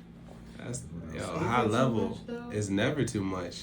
Okay, so DRUSKI just did a skit. It was pretty funny, and I think is there a conversation of whether DRUSKI is tripping or inappropriate Oh, for doing this sure. skit? Like, Yeah, he First set of all, he set the community, On fire. Yeah, like folks don't play around with God, right? So any little you try to make about church, they not going. okay, yeah. And so, but then it's like folks on the other half, like, right, yo, it's funny. Like I'm a Christian, like it's funny. Like just laugh, Yeah, I can't understand how anybody would be mad at DRUSKI for this, just because this stuff actually happened in real life. So I don't. Yo, that's what they don't want to talk about, right? So we got people like Lecrae. He right, didn't blaspheme who, or anything like that. I don't think. So Nah. he didn't But is make the fun of actual Christianity. So. Is the black church above criticism? That's the thing. what We need to make that very clear. He made fun of the black church, not Christianity. the black church. Right. So He yeah, made fun That's of a great black distinction. Mega churches. black mega churches. churches. You didn't make That's fun right. of the Yeah. black That's churches. even further Another distinction. distinction. Yeah. Yeah. Thank you for bringing it more close. Yeah, in fact. So Because So I don't think can he was we going even be that mad deep. He at was DRUSKI? really no, because he was speaking on something that people already talk about when it comes to a mega church. This is the stuff that they say when they leave after they experience that. Did you see him? He was. yo, that was. He wouldn't let us leave until we gave him the money. Do you think we should Yo, go did back? you see his car? yeah, that's the no. stuff that people say. Nah. The So parishioners say these things. this really, it ties into the T.I. conversation that It we're does. gonna have, right?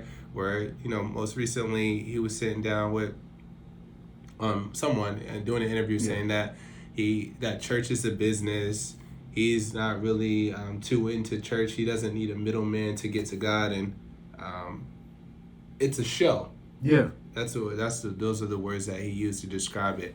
So DRUSKI, one thing DRUSKI pointed out was the excessive luxury items that a pastor may have. So is there an actual issue with pastors having luxury items, wearing them to church, displaying them in front of the congregation, or is that like? I don't have a problem with it if you are also teaching your congregation financial literacy and how to enrich themselves. At church? That's kind of Yeah. a lot. Yeah. I went to a church. Financial literacy. Yeah, I went to it because there's biblical But it implications on managing your funds appropriate, being a good steward of your resources and finances. Of course. So it ties in. So I don't have a problem with it. So, what about you, Ash? I was just gonna say, just piggybacking off of what you were talking about, that if they were teaching business, the church is supposed to be a place where you can go to for help, it's supposed to use at a time it was a pillar of the community, and I feel like when you're talking about the mega churches, they're being less of a pillar oftentimes and more performative. So back to Take it. yeah. But it's just the performance is just looking good but not being good. So if your whole church is looking good, are you taking the funds and putting it back into the community? And a lot of these mega churches are not. A lot are too. I mean, it's But there's some big criticisms when it comes to that. I'm not gonna say that they're not. I'm just gonna say that a while back there was a lot of pastors were mad because of the person calling around asking for baby formula from these big churches or these you people. talking about during the shutdown? Yeah. Yeah, that was kind of It, I'm just saying, but that's the job. Yeah. And now it seems like in a lot of arenas, it's more so, I'm not even gonna say it's new because it's not new. Church is a business. Fire took. Yeah, I Church mean is a business. they operate as for a long time. typically as a nonprofit, right? Yeah, but it's there's not so like- many fees. Like, it wasn't until my mother became a pastor that I started looking at church differently. I think as just a person who attended church, I looked at it one way, and then seeing the inner workings of it, it made me look at all of it different. So I see it more on the business standpoint nowadays, and I think Yeah. the skit is hilarious because it's accurate. Well, it costs money to run these buildings, right, and keep For the sure. lights on. Let me say Um, this. A long time ago, we read the Canterbury Tales, like ninth grade or something. Chaucer. Chaucer did. The fat priest. This was a character trait that you're supposed to read into. Why is a priest fat? He should be slim. He should have given up all his earthly possessions. So that's where I start to think about wealthy pastors and preachers. Like, if you really have this calling on your heart to take care of God's children and contribute to humanity in this way, the Bentley Bentayga it won't be parked in the driveway. It just won't. And so for me, I heard somebody put it this way, and this is true of me. If a pastor's wife said this, if our congregants are sitting in the church, and my husband is wearing a diamond chain or a gold watch or a Christian Dior jacket or Louboutins, the parishioners, the congregants are going to be sitting there thinking about the Christian Dior jacket. And even if they do start to listen to my husband, it'll be through praising his Christian Dior jacket. I listen to him because he has a high level of wealth, not because he has a connection to God. And so, though the word might not directly speak about Dior, I don't think Dior was in business at the time where they wrote the New Testament. I think it might be problematic for you to be showcasing those things or living in that manner. Because how could you? Yeah, live nah, in you that shouldn't other be manner? rocking it. Yeah, that's kind of OD. So, is church still about the word, or is it just about making depends on people? what church Is you this go to. about making people feel good, giving them hope, receiving tithes and offerings, like? Isn't that about the individual? Like what they're going to church for? Like, if you talk to my granny, she don't give a fuck what you're wearing at the church. You have to be preaching her a good word. You don't have to be preaching her positivity. You have to be preaching the word to her because she read that Bible front and back. Now, if you talk about a young friend of mine, she probably does attend church to hear a word of positivity. If you Praise and worship, The what? like praise and worship, like the Oh, yeah, music, yeah. the singing, That was always my the favorite part energy. of church, but That's the part I skip Yeah. every Sunday. I don't go to that. Really? I literally show up 30 minutes late. Dang, I'm rocking with that church. That praise and worship, I might shed a tear in that moment. Like, I just pull out the Bible when he starts talking, and my brain gets to cap. Oh, it's not for me. It's no part of the performance is part of my experience at the church. I don't need the performance, so I guess I'm more like T.I. I really don't need the middle. okay. It's like, I think the mega church, if we're gonna like pin it,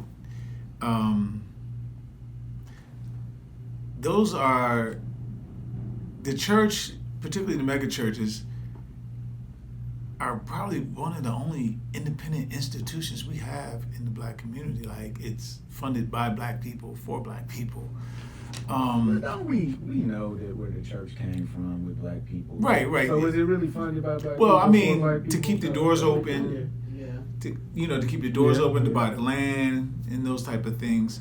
I just felt there has to be a revolution in terms of its goal, because looking at the political climate right now, basically the administration is saying we pull in all federal anything, and you're gonna have to rely on your group, and then it's gonna fall back on the people and say, well, what institutions and structures do we have to fall back on? I mean, with the financial aspect of it, have we answered whether or not we believe in the church? Individually, do you believe in church? I go to church. Yeah, I go to church regularly. I Yeah. believe church is a good thing. A lot of my upbringing came up in church. I don't have a super negative. So are you more so agnostic, or are you just? I just feel like once I start moving into a larger church, things that were important start to change. I guess the reason why I asked that is because when we're talking about the financial aspect, the book is there. The Word of God is written. So they can remove all the money from the church. the fuck cares? We have the word of God. That's the important part of the church, right? The word of God. Following his instruction. Understanding how to live here on earth in such a way that we impact those around us in a positive way. So, I mean, you could take all the money from the black church, the white church, and the word still lives. Yeah, the church that I go to, they at the end of last year, I feel like they showed us their balance sheet. Like, whoa! Oh wow, that's crazy. No, they actually did. Yeah, like to show us like they really did. That's how it's not a mega church. It's not a mega church, but they're just like, hey, like this is. But they also show like, hey, this is where the money's going. Oh wow! Like you feel me? Like this is how many people we were able to feed. This is how many events we were able to have for your children, like to come eat and play for free. That's what's so it's like transparency, and I appreciate that. But yeah, like what's the goal? Like what should be the goal? You know what I'm saying? Well, outside of bringing people to Christ. Well, the thing is, like, the goal has always been a haven for. What's the goal of church outside of bringing people to Christ? Yeah, because he's talked about the role of these mega churches in the black community and like in this climate, what they should be, how they should be organizing. I think like it's the history of the black church has always been to provide for the community it serves. Right now, there's a crisis in our community, almost to the point that we don't even refer to where black people live as the black community anymore. You don't even hear it in conversation. And so how can an institution like that begin to protect some things that are sacred to us, such as education, such as buying land. The black church has always exemplified us doing something together, whether it was for the church, to get the roof or whatever, or do something for someone else. But we're at a moment in time where we really have to do for self, and what role can the church play in that? Because it has always been able to galvanize community to focus its efforts to address things, but it has to be addressed in its very specific way right now. Because a lot of things that propped us up are being taken from under us, so the church will be a factor to come in the future. Now, how they do it, I don't know, but that's a place where people are going to go because they always have. Yeah, always have. I'm thinking from Underground Railroad come up, that's just what it's been. But I just feel like I see more of the performance, and even the people attending are more, it used to be come as you are when I was growing up. Like, that's my church now. That became the issue, bro. Come as you are is the issue. And that's like, it is what it is. Okay. Come as you are is morphed into stay as you are. And people don't really, like, I get it, you don't have a suit the first Sunday. That doesn't mean for 3 years in a row, show up in your fucking Nikes.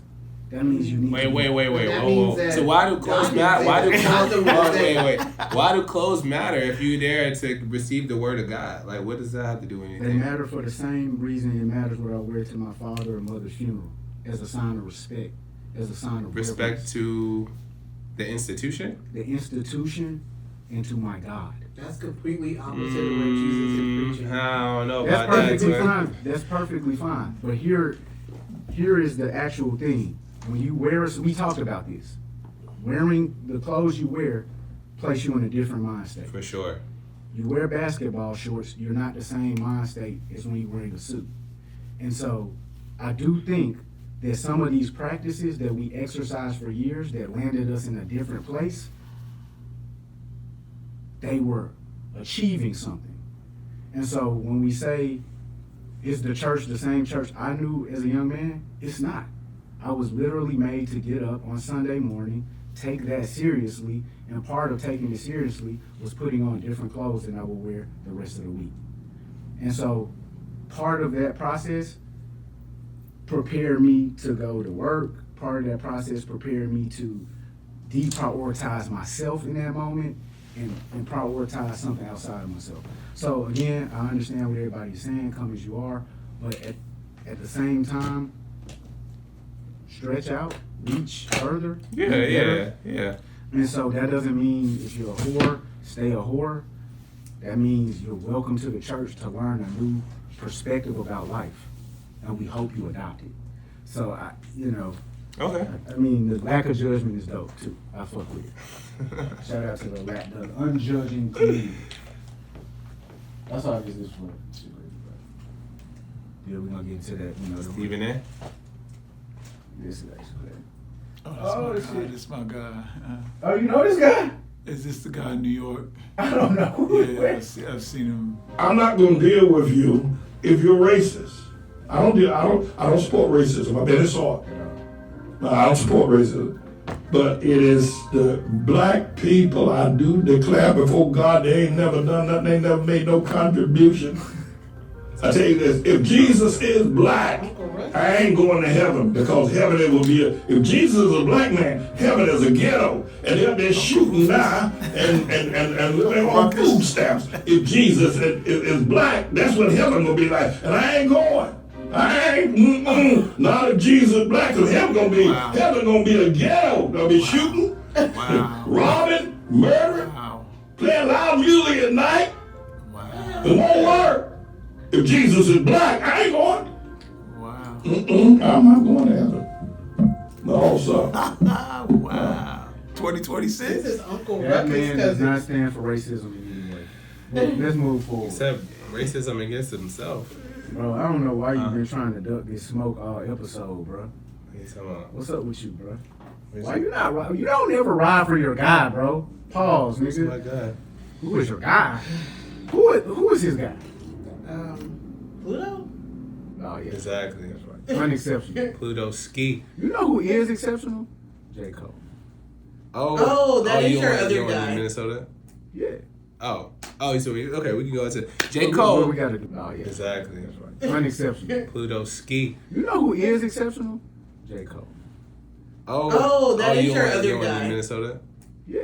So we can go into J. What Cole. we gotta do? to J. Cole. Hey, cold world, you know what I'm saying? No blanket. There was a reason why subconsciously I wore some North Carolina shit today, because you know what I'm saying? Segment over. The, nigga. you know Right, what let's I'm saying? move to Minnesota. The realest, the best rapper out of the big three Bro, all right, bro. is dropping the fall off. You know what I'm saying? It's on the way. We just talked about it a week ago, right? No, nigga. 2 weeks ago? We've been talking about this for 3 years, bro. Yeah. Not dropped the He album. dropped the clip. Like, yeah. Oh, yeah. He dropped dropped It it. hasn't dropped since that year I went to Dreamville. Well, that wasn't an album, was it? Never mind, he hasn't dropped the album. Bro, if you put it on streaming service, it's an album, bro. I don't care. Oh, So, okay, might well. delete later. Yeah, bro. Yeah. Yeah. So, man, Cold World. He letting niggas know he dropping. World. Saying he put out a visual.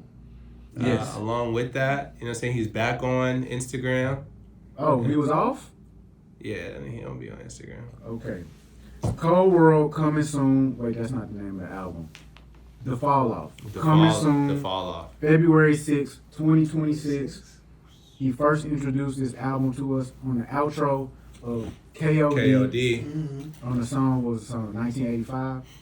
Yeah. I think that was the name of the song. He told us this is the intro to the Fall Off. Mm-hmm. Boom. A mere 9 years later? 2018. I don't Yeah. know. Yes. 8. 8 years. Yes, 8 years later. Yeah. He's back. He's right back like he never left. Yeah. Facts. And so he dropped the song Disc 2 Track 2. Mm-hmm. Let us know it's going to be a double disc affair. His last record is going to be a double. It should be. It should be for how long fans have waited. Facts. He's such a good rapper. Yeah. So good. Double album, man. That's legendary shit. Probably going to be the best album of all time, huh? No. It's his best work, so he New said. age double albums be a little saturated with There you go. shenanigans. But this ain't, you know what I'm saying? We can't even. I ain't gonna lie, bro. We might, since it's a double disc, we might get that grippy. We might get that grippy on there, bro, since it's a double. You just reminded me. You might get that grippy, bro. So Pause. Yes. Don't worry. Don't worry. What is the Don't worry grippy? about it. Don't answer that grippy then now. Cole told us about that grippy like a minute ago. So look, bro. He dropped that Disc 2 Track 2. Did you hear it? I haven't heard it. Did you hear it? Definitely haven't. I was just waiting. Twin, I know you dreamed of this song last night. I know you heard it. I listened to it two times. I thought you was gonna say a smooth 24. Nah, I ain't, you know what I mean? J. Cole, I gotta check it out. This is what I will say to start with.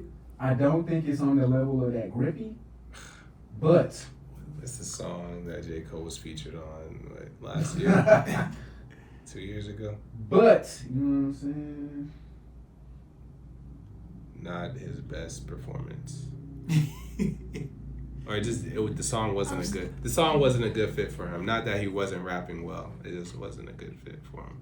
I think they be trying to put him in like the deep box, but Who? he's a little bit. No, he's versatile. Who? But it was odd to J. Cole is the deepest rapper. He's as deep No, as the I'm saying abyss. that they. Oh God. No, bro, that's So, what I'm giving this man his alright. credit. He's one of the deepest rappers in the game. That's I'm a just fact. saying that when you say deep, or just because they want to put him with deep rapper, it means that he can't have fun or be on something. He No, no, can't he- have any not- fun. No. He's That's deep. That's Not the. be on something not serious. Well, yeah. We'll talk about that. We can unpack that after. Yeah. So read the. Can you read that? Read the inscription. Yeah. For the past 10 years, this album has been handcrafted. Not just 8. I'm sorry, 10 years. This album has been handcrafted with one intention: a personal challenge to myself to create my best work. Mm-hmm. I don't think anybody should ever say that before they drop a project. Yeah, no. That's not smart. Okay. To do on my last what I was unable to do on my first. Did anybody like that sideline story? I did. Okay, Come one on. person. One This person. shit. Nah, that's cap. Shit was sold out everywhere.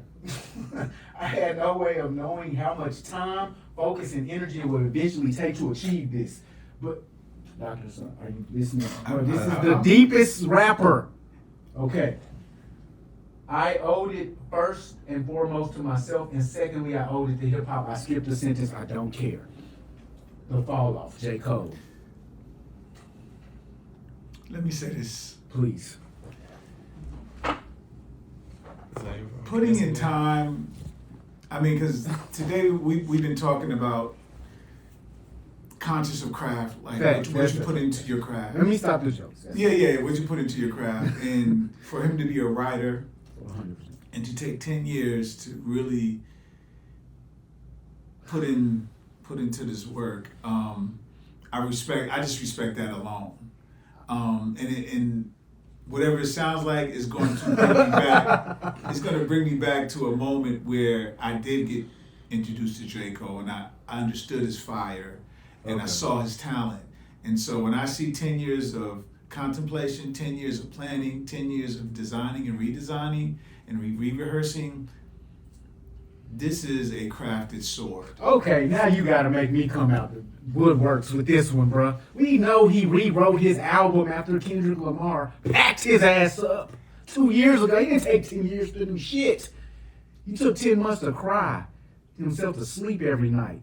And get back in the lab. Yeah, so this is like a 1 year of work. Well, whatever I'm it is, telling you, I promise you. whatever it is, I had to really get into this work. I gotta get it. And shout out to Kendrick, because this is the art of hip hop.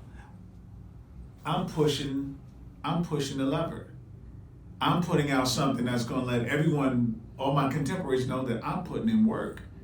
I'm in it. You're going too hard for this guy. We haven't No, even listened to the I'm just song. saying. No, I'm just all right. Go to the song, Yeah. but in terms of hip hop, when people actually got the chance to watch Tupac work and peep his process, then everyone was like, "Yo, he's different. This nigga's different, yeah. He Well, y'all finna did. have He me did. crash out. And then now everyone else began to do that. The same thing you're saying is like when you showed Yeah. yourself cutting, Yeah. and whoever watches that, oh, he different. This ain't just a motherfucker on a design program, just cutting and pasting and dragging and clipping. No. You making me see too much respect for this guy. Look, I'm finna- Okay, let's check it out. Let's check it out. Focus on Because I'm you. gonna add something onto this on another. His hate for J. Cole. It's a mess. You might be the bad It's rapper. never I might be your ending. name. The bad rapper. You might be. I'm there. That's what I Okay, you that's what bad I call rapper. myself after. Okay. What was bro producer name? I forgot his name. D-Dot. Yeah, D-Dot, yeah. Yeah. And when I met D-Dot, I didn't even feel he was that mad rapper guy. Yeah, not at all. You just see the whole character. I don't give a fuck about J. Cole. Where the audio, twin? So I ain't even gonna explain to y'all what was happening just now. All right, we see Jermaine was here, written on the wall. First 2 seconds and the last 3 seconds of that joint right there, fire. Okay. Like, oh Oh, God, you the ain't first even 2 get- you seconds ain't and the even last 3 seconds left with out that, the line, the outro. with that electric bass that came in, fire. The first 2 seconds and the last 3 seconds. Okay, this week's episode, we've heard this song 100,000 times. What do we do? You get excited and know that there's more. This is just a sample of what. I know there's more. They've released this 100,000 times before today. Like, there's more. What's the other song? What's the other song that sounds like this song? Rewind by Nas. It sounds like this, but Which takes an How incredible many level of songs- skill to do. how and many to write. songs have that same sort of beat? 1,000,001. How many Okay. songs have that same rhyme structure? 100,000. How many songs have a subject matter that I care as little about as what he was just talking about? Too many. I don't know. But you like the ASAPROCKY song. I do. Okay. It was energetic. Yes, Provided some- I that's interesting. for sure. Yeah. So yeah, I'm fucking with it. It's cool. It's cool. The record is, you know what I mean? It's cold, like, you know what I mean? It ain't nothing like, yo, nigga, you heard that? You know what I'm saying? I'm just keep it real. It's cool. I fuck with it. You're gonna turn it back on for any reason? When I play the album, yeah, I'm gonna play it again. So no is the answer. Like when the album is playing it for you. Yeah, it's just more of who he is as an artist, right? He's always telling his life story. 100%. He's always giving us his unique perspective. Did we and learn trying to anything say- new about J. Cole as an artist through this song? That he's still struggling, I That guess. his dad came back into his life. But he didn't. His dad came back because he was there. He was doing his life in reverse.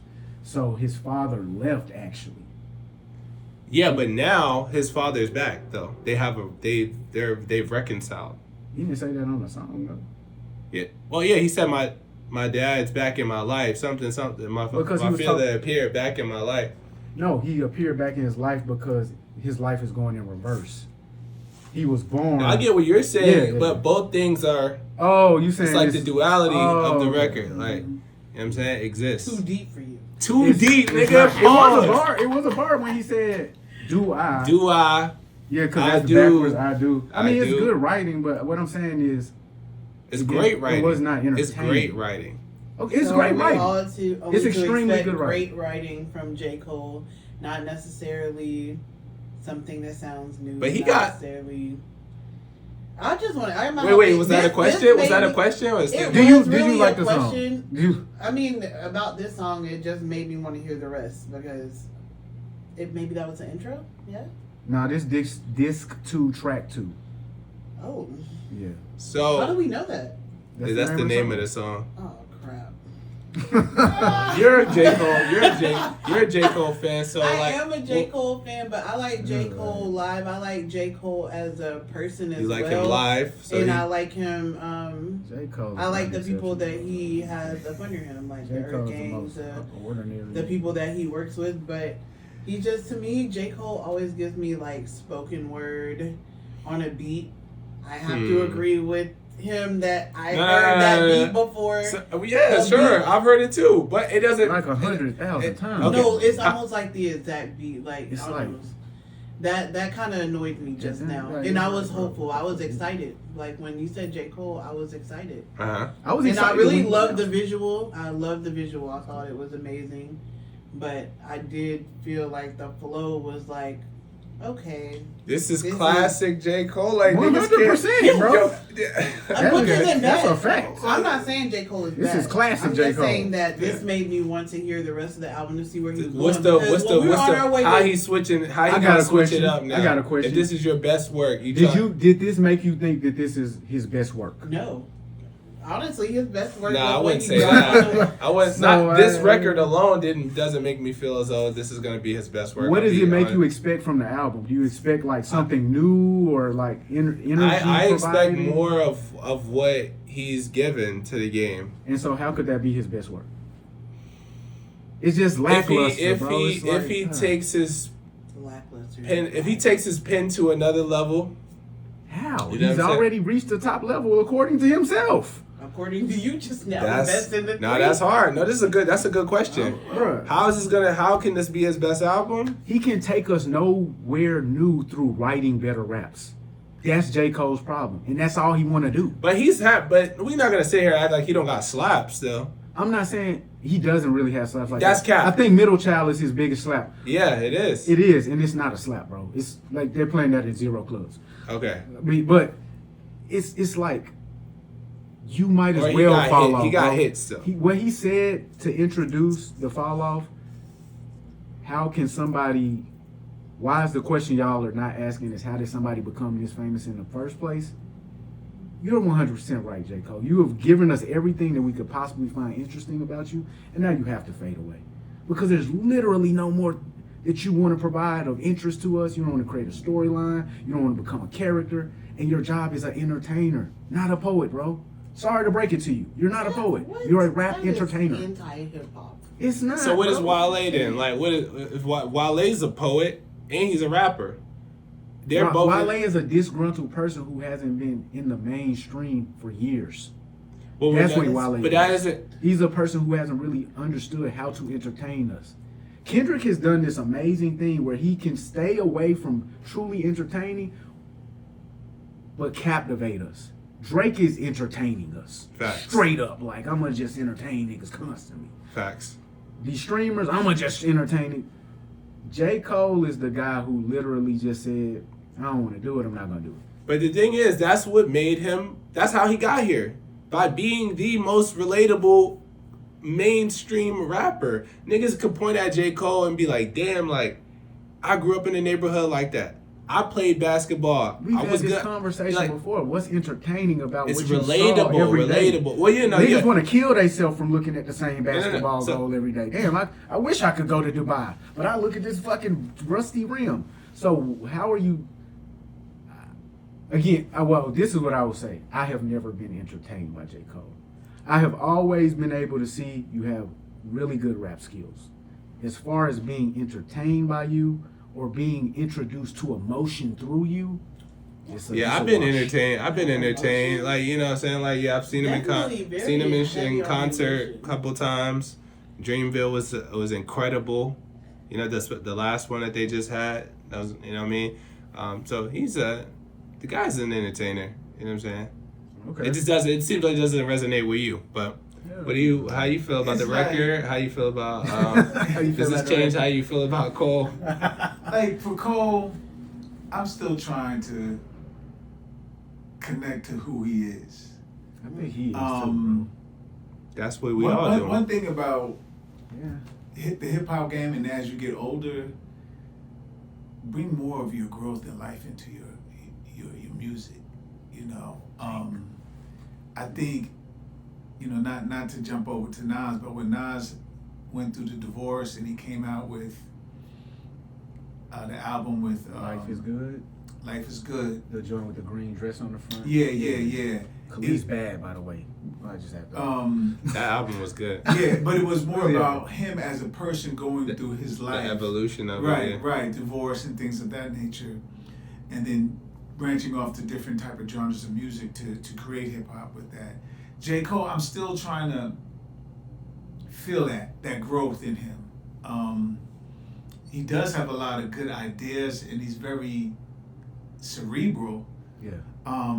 But I, just as a fan, I just want to be able to feel him in his life more as a rapper who's matriculating in the game. Yeah. You know.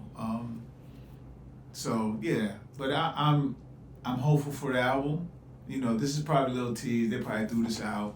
Yeah. Yeah, get this out there. This ain't the banger. This is some Cheetos. This I ain't. can't wait, bro. I This is can't. a bad I ain't gonna move. lie. Fuck You it. said it was a bad move. It was a bad move. He got dropping this no. one, I ain't gonna say that. dropping a single at all. He should have just dropped the album. Yeah. Like he shouldn't have did this. That this I, is would, gonna I can agree. remove I can agree with that. anticipation. I agree with what you said as far as like, okay, It's tell the it. same thing I said. Yeah, I agree. I I agree. guess I'm a hater though. No, we can't. he agree with that. articulated it with more, you know, Compassion, You know what I'm and saying? Well, understanding. I feel you. So, but yeah, I agree with niggas like, yeah, you definitely Cole. If this is your best album, you do gotta show niggas something different. You do Cole. If this is your best work, you do gotta show niggas something different. You feel me? You do gotta show us the growth. Like pause. Where were you then, and where are you now? What was your mental state? Like, how's the family? Being a father, all that. That's what Hove did on 444. Your boss, well, your you know, the guy that signed you. J. Cole's no hoe, bro. He's no hoe, bro. He was the first artist signed to Rock Because Nation he's really for not, a reason. J. Cole's not like that. One last thing about this J. Cole thing, bro. He was in here talking. He was in here talking noise about his verses and how he's the best. Hey, he did. He is still saying he's the best. Can we even? That was I just interesting. can't. That was interesting. Is Can he we saying still? he's like the best in the game or the best lyricist? At the beginning of this song, he was like, "Yo, he was still I here." persevered through the worst. My thirst is adhered to a curse. My life, I see it in reverse. I first appeared in a hearse. The driver steered to the church. My grandkids carried the coffin to the altar as they burst into tears from their shirts. Wait, nigga, wait. Fast forward 60 years, I got verse of the year. Then he said My something purpose else. is clear as to murk. Whoever dare flirt with death, the best alive, and what you now hear The is best work. alive. Yeah, he's still saying that. I mean, fuck it, I respect it. If I was him, I would still keep saying it. Show me I'm not. Like You that's know what? They showed you, bro. no. You can't, bro. Okay, bro. You cannot apologize to a nigga at the fight and then come out talking, I'll beat anybody ass. Hey. It's because I'll of be Dreamville. Dreamville was like a family reunion. The fight didn't feel right. He just backed up. That was I crazy. feel like That the was people still in crazy. the crowd at Dreamville That was like, We what were- you doing, bro? They What were you saying? definitely very confused. So it wasn't Dreamville. It was him. I ain't gonna lie. That apology shit, I'm not gonna lie. I had to like erase that shit from my memory. Yeah, You this can't like- erase it. No, I erased it. He's figured it out. I don't give a fuck. That shit didn't happen. Might delete later. I deleted that shit. Like, 'cause For I, real. you know, I'm glad you gotta say that. At least just every time you defend this nigga, say I deleted that other shit. I just look at him for the body of work and the skill set and what his music means to my life. You know what I'm saying? Yeah, man. This shit hit different. Like, you know what I'm saying? When you really like, But it should hit different. I feel like everybody was mad at Andre for saying he didn't really want to rap no more. But I feel like if you're not going to evolve and if you're not going to give a different message, you know.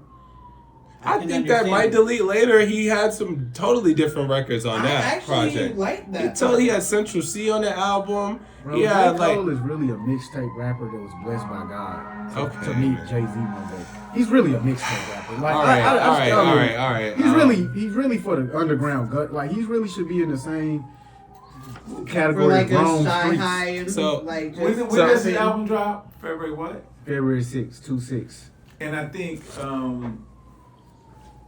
not to switch it up a little bit, but Jill Scott's joint is dropping the same day. I think so, yeah. And this is still a 10 years since her last album. Oh, wow. I think so. So like, I heard her single Pressure. Jilly from Philly. Yeah, I haven't and heard it was like, it's the same play. You know, I threw a little, like, oh, you've been gone for 10 years. We need something bigger than this. Yeah, so I don't know if this is the marketing. I don't know. This is to get the streaming up or just to give you I a little don't like something. it. I don't like the drop. Not this. No, Not this, bro. like when This I wasn't the when I one, had bro. might delete later and I played the first couple songs, like I was hyped, like Yeah. I was ready, That shit- but that I shit- did not that feel shit's that so with straight. this. This just reminded me that Cole does not have anything high energy in his body. Like, that's all it really reminded me. Like, Have you ever seen J. Cole in concert? do you think that I would ever, No, but I'm in my just, life, I mean, talk about a nigga like this who I'm willing to pay for their ticket to their concert, yeah, bro? maybe he let you down, like he let Nas down. Bro, he definitely did that, but he did. Oh, it was the same day, I guess, when he released that Kanye West sample Workout. That was the day I said, I'm finished with J. Cole. That shit was a hit record though. You know, that Friday Night Lights before that, he should have kept that energy. I don't know. That is that. Okay, that's You think literally this is that energy? It's the same. Yeah. Just deep, thought provoking. I feel like just because the rhymes are good and deep don't mean it's good. Bro, this is not Two-Face. That's true. This is No, not no, I'm not saying- sample Erykah Badu. No. I'm not saying it's on the same level as that project. I thought I'm that saying is what you were saying. no. It's the same energy. She said energy, like yeah, intentionality. Well, I thought you was doing it. Oh, you called me. Yeah, for my regular time, I would have left it this time. But you want to go Rocky since we on music, and then one Minnesota. and then one yeah. All right. I ain't gonna lie. Yeah, let's do Rocky. He's dropping tonight, so. I can bring this back, right? Oh yeah. I mean, yeah, because I don't really have, yeah. So Rocky, ASAP Rocky. ASAP Rocky is dropping tonight. Yeah, don't be dumb. He's one of these other guys like J. Cole who really is a bitch ass nigga who played like he was finna drop the album for years and years. Drake packed his ass. You also have a song on this record called Stole Your Flow. Yeah. Where you're like not taking so kindly to people biting you. Obviously, the internet's going to decide who you're talking about on that For song. sure. I think we all know. They're going to say it's Yeah. Drake. I mean, that's a man who was with you in those early days too, sure. brought you on tour. Where did things go wrong in that relationship? I don't know. I started just seeing people who just started out as friends and just became foes, seemed like they was unhappy for you and, just started sending shots. And I think that's what led to any of our misunderstandings or whatever the case is. So it really ain't smoke. Does it feel resolvable to you, or you think it's too far? It don't even need to be. Mhm. Like, for what? But you're like no secret, like that song's for him. Nah, I don't really. Or it's for anyone It's who for might whoever be. feel like it's about them. Fair enough. Charlamagne, are we live? Are we live? Are we live? DJ Envy, are we live? Are we live? Can the people hear my voice? Cause I'm at the Breakfast Club and I'm addressing all the lies. And one Minnesota. and then one yeah. All right. I ain't gonna lie. Yeah, let's do Rocky. He's dropping tonight, so. I can bring this back, right? Oh yeah. I mean, yeah, because I don't really have, So Rocky, ASAP Rocky. ASAP Rocky is dropping tonight. Yeah, don't be dumb. He's one of these other guys like J. Cole who really is a bitch ass nigga who played like he was finna drop the album for years and years. Drake packed his ass up 2 years ago when Drake said he should have rapped, but it's probably gonna be made again. Y'all remember that? Yeah, no, we remember. That was the best part of that was the best verse that Drake spit in that whole. Nah, no, it wasn't. The Rocky? That line wasn't the hardest line. Bro, but it was not just the line, the whole Rocky section, like, called Freeing when I'm in the bed. Like, she'll tell you the boy will crack your head again. Like, bro, you finna have me look up the list. Because bro went crazy on ASAP Rocky that day.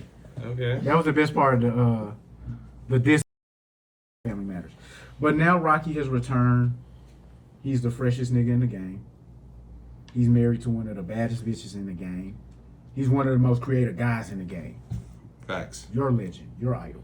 Wait, you gotta like. He's not one of your idols? You throw it to. Idols though, you throw it to. It's like I used to look up to the nigga when I was 22, 23 Please, years so we old. can put it out. Okay. Please. All right.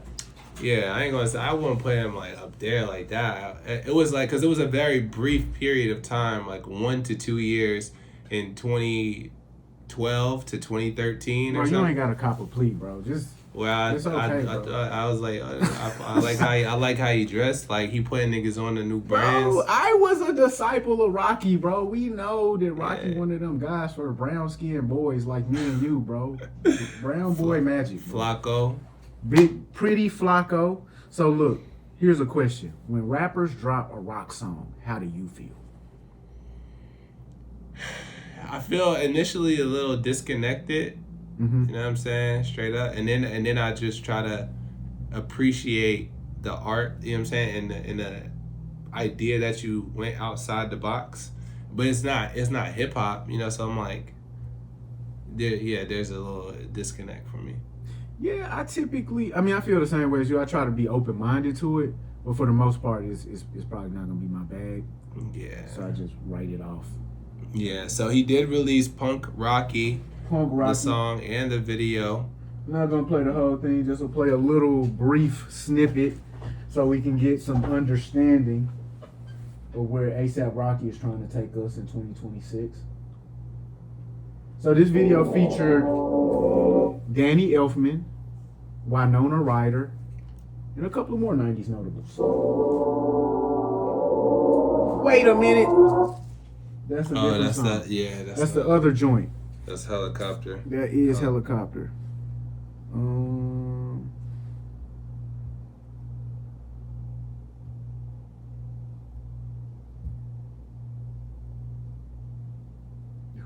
Who knows what this is? Okay.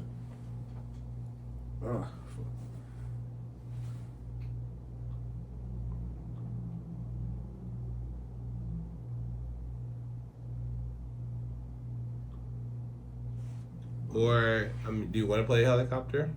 I am gonna play it briefly. No, this is. I'm still trying to figure out ASAPROCKY though. You still trying to figure him out? Mm-hmm. And that's the thing about Rocky. He's an enigma.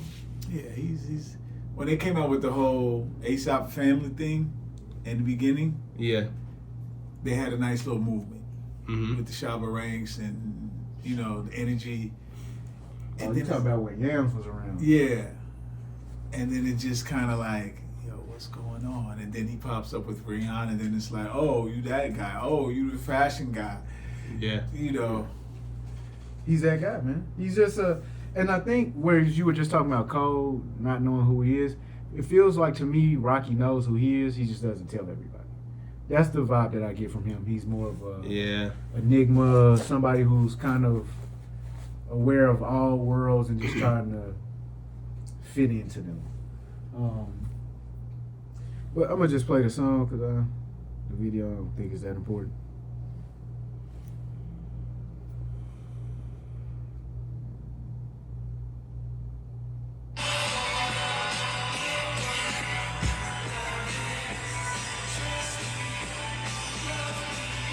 Rock joint.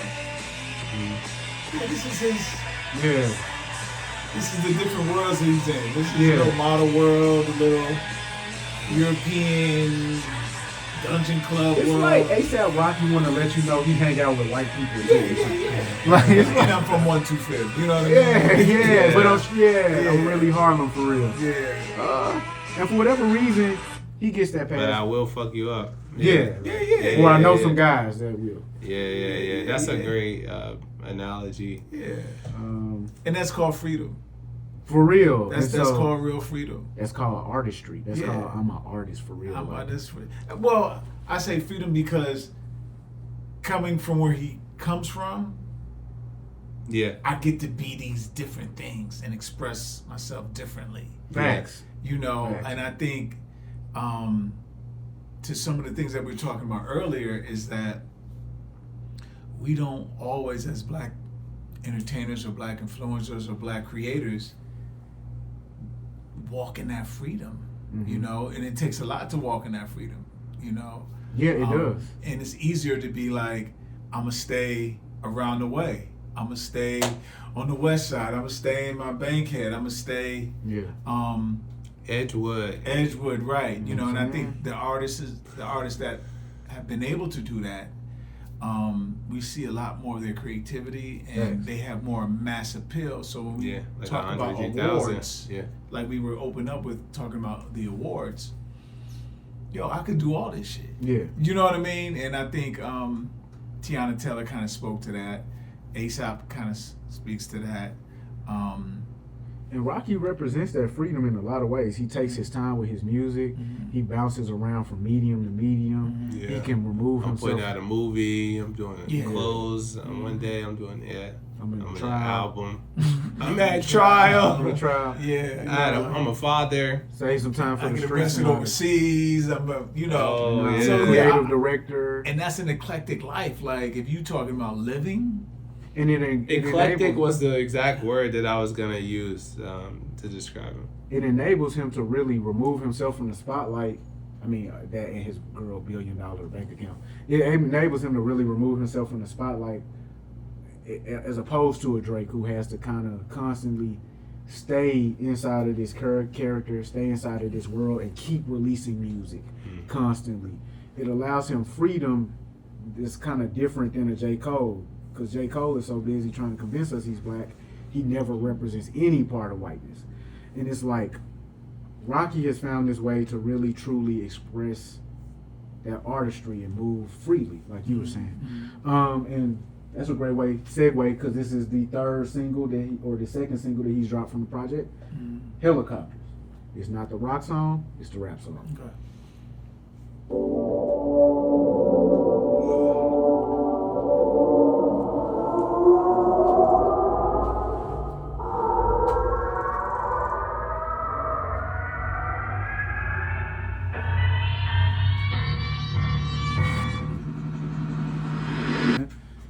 That's a good, sample. You didn't play the most impactful line. Oh, what's that? J. Cole's a goat? What's the he said, I don't know if verbatim, because I only listened to it one time, but basically he was like, I started all this shit and niggas act like they forgot. That's facts. That shit. Because what we didn't just mention is the clothes shit Resonated. he does too. Because he still sells clothes. You know what I mean? Yeah, facts. So he's literally in every part of what cool the kids... The fabric. Of the culture. Like, anything the kids find to be cool, he has a hand in that business. Facts. So I fuck with bro. And like... I like this record too, by the way. Quick question, bro. You like this better... I like this more than December 31st. Than December 31st? Yeah. Okay, what between this one and the J. Cole record? Oh, yeah, I like this more. Okay. I just you knew what I was going with. I'm like, that other record is just not. It's so little energy. It's so little reason for me to be listening to. But it's like, yeah, this is an energy record. But with that being said, bro, finally finna drop. So I guess we'll check out the album, talk about him again next week. Yeah. No, No point in continuing to talk about this guy. We're gonna talk I'm about more him. excited because remember when we the first time we started talking about Rocky last year, that might have been 6 months ago or something. Yeah. I asked the question. I said, do niggas really still care about the music? Like, I said that as a fan, and now I'm actually enthusiastic about tapping into the music. Yeah, so it drops tonight.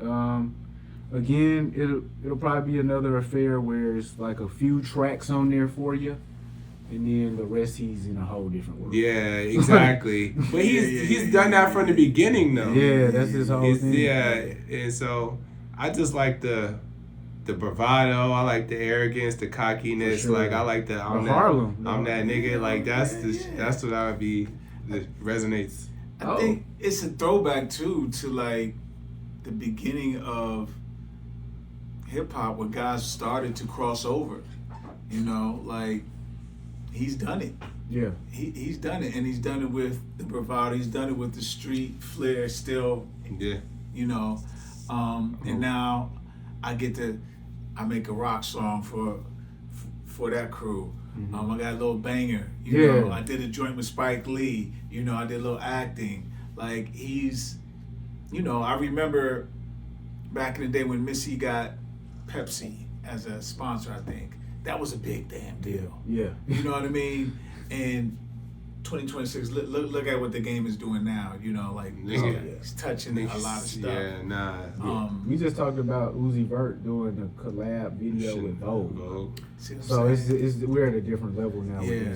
They understand the value of the culture, and they tapping in. But I have one question, and y'all can help me with this. Will we ever see a top 5 hip hop hit on Billboard again? A top 5 hip hop, like a top 5 hit. Yeah, like a you mean like a when you say from hip hop like what do you mean like real like, boom bapish or just in conscious general. Just in general. Like a hip hop song is back on the Hot 100, On the top Hot five, 100, top 5 record. Top 5, Yeah. banging. Oh, like could this record be top 5 on the? Well, just in not this, general, but because just in general from the it culture. hasn't been hip hop. It hasn't been. There was a conversation about it falling from the top 40. Ain't Shiesty in the top 10, and Uzi Vert is headed to the top 10 So right now. with that- Shiesty.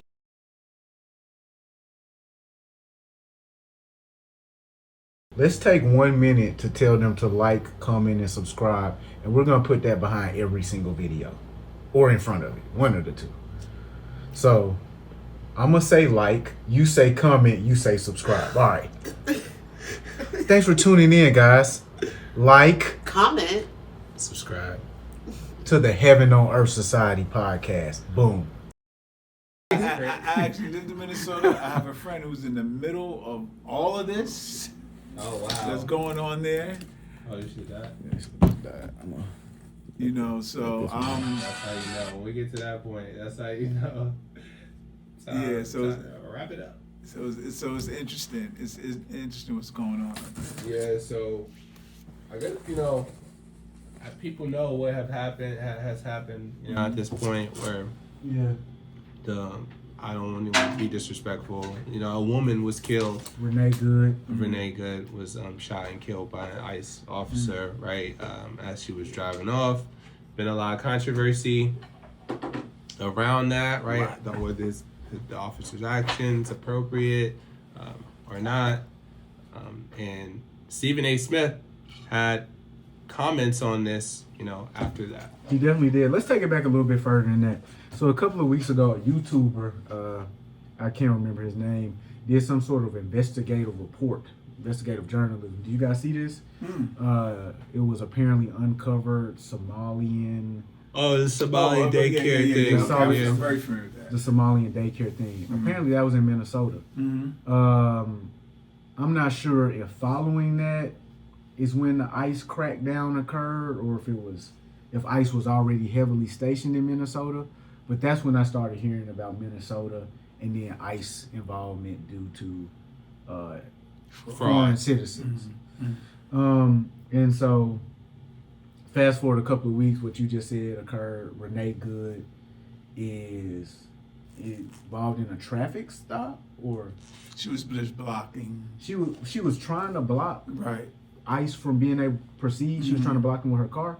Okay, they approached the vehicle. One agent yanks on the door handle.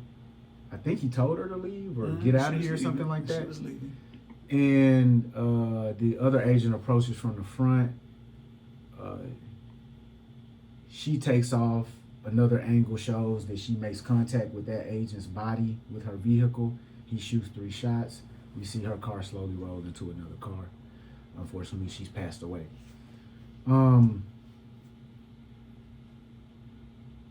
Politics is that the most difficult thing to talk about amongst a group of people and maintain your respect or your representation or your reputation? I don't think it's difficult in that capacity. I think it's difficult to talk about it without, things getting tense because these are people get really passionate. It's tied to their values and who they are as a person and their beliefs. And when those are very much different from the other person, there's conflict there and people don't want to agree. People in those moments, they just want to be right. And they're not really listening for the other perspective or how the other perspective could be right. They're really just, looking for their own perspective to be correct and validated. Okay, and so are we saying our perspective on this, or are we just? Because this is tough to talk about. What else is there to say other than that? I don't think the nigga should have shot her. Like, you know what I'm saying? Like, what? I don't think he should have shot her. Yeah, like that's. What about her? What do you think she should have done? Yeah, you could. I don't think that we can speak on that part. Like, we can only kind of speak on one part. Is the fact that it's ICE makes it interesting. There was another brother killed in California. Yeah. 2. Are you talking about the shots? Yeah. The New Year's Eve shots? So he was shooting in the air. Yeah, and they thought he was shooting and the dude came in. The ICE, off-duty ICE. ICE, yeah, off-duty ICE off. And you know, to be clear, it's like, who is ICE? Are they immigration police? Yeah, ICE is Are they immigration police? control, bro. Right. Are they federal, an extension of the federal arm in terms of, you know, law, following the law? Like, It should look like martial law. yeah, I ain't gonna lie. Like, and it's a bunch yeah, of, you know, let's say what is cowboy white boys walking around. They got police on their chest, and they running roughshod in these communities, particularly these democratic cities. You know, I mean, let's be clear what it is. Yeah. And it's interesting because there's one or two things that come at play. Y'all shot a white woman point blank. That's crazy. Y'all shot a white woman point blank. Okay. And the other part is,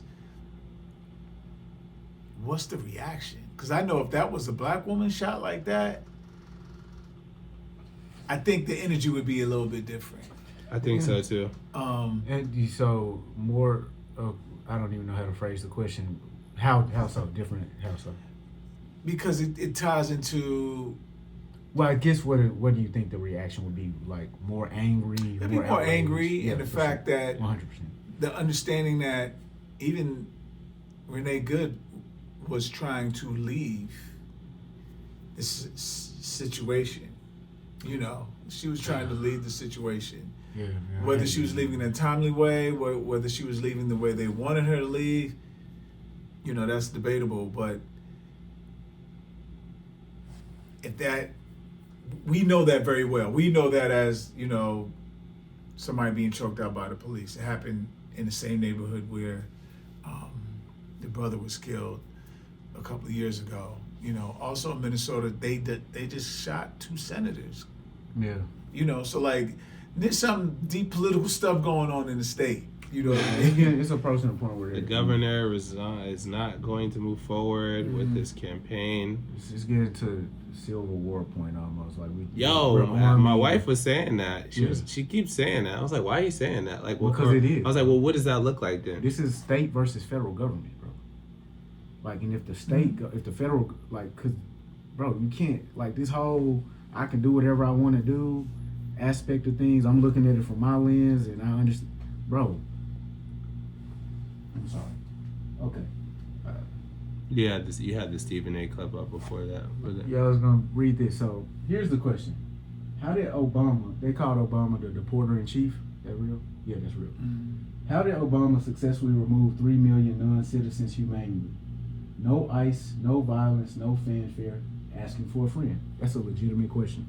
He deported a lot of people, and apparently there was no uproar, so apparently there was no issue in how he was doing it. Here's the answer from an agent at that time. Well, someone who worked during that administration, it's simple.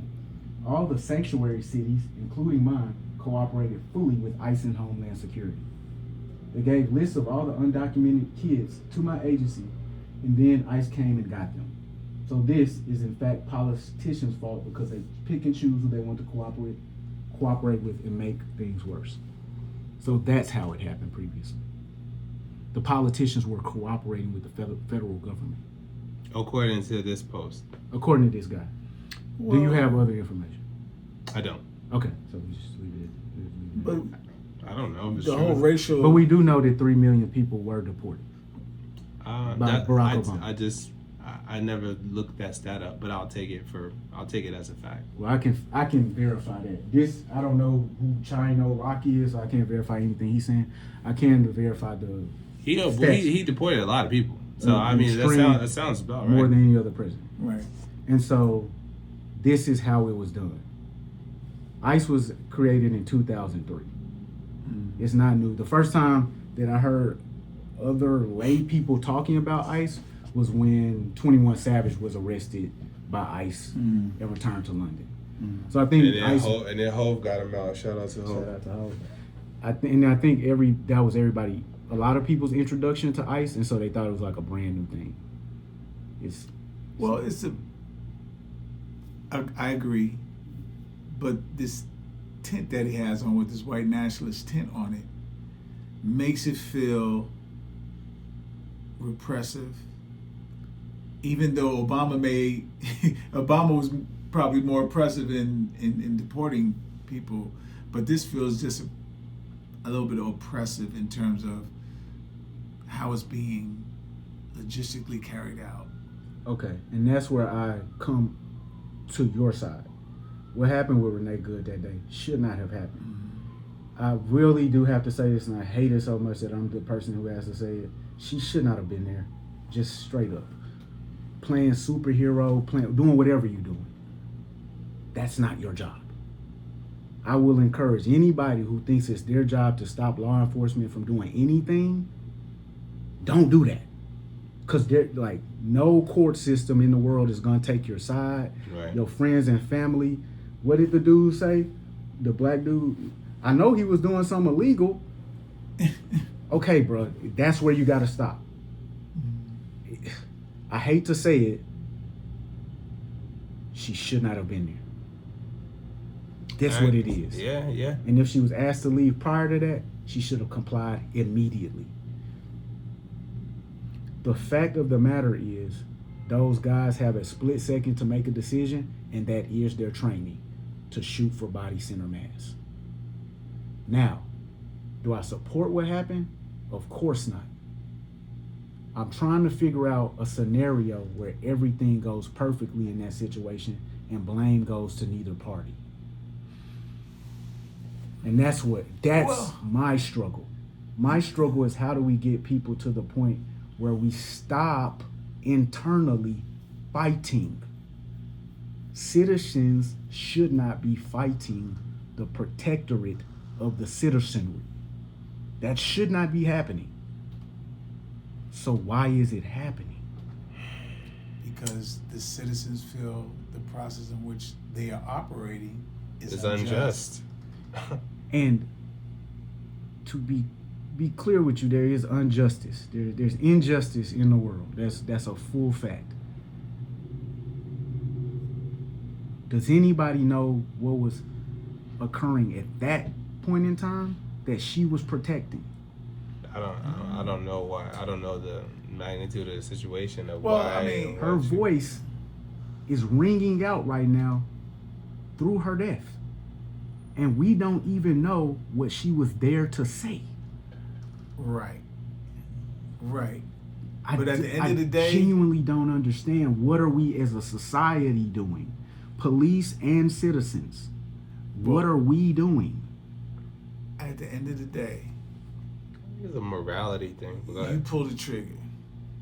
Yeah, at the end of the day, he did pull the trigger. At the end of the day, all that happened. It sucks, man, because I'm You have pulled to the defend trigger, it, and there were like 4 other officers present.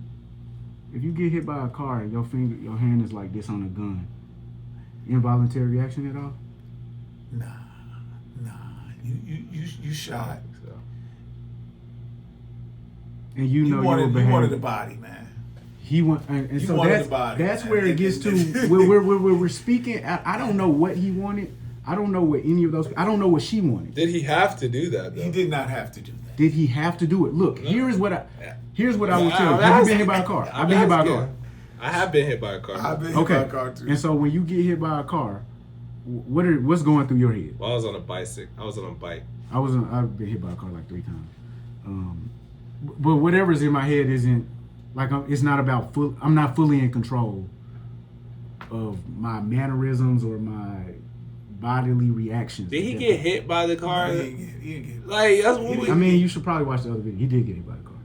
He got grazed. He got hit by the car. He got hit by the front side of the car. The front, yeah. Right, when she was backing up, she came this way. She backed up, and then when she jerked her car around, the wheel well of her car hit, like as she was turning. Yeah, as she was turning, she hit him. So she was turning away. And I don't think it was purposeful. That's why I'm trying to remove blame from the situation and just speak about it. Like, I think she was probably extremely frightened at that point. Of course. At that point, I can't remove her from placing herself in that situation. Oh yeah, I mean everyone has responsibility. I don't want anybody to be in that situation.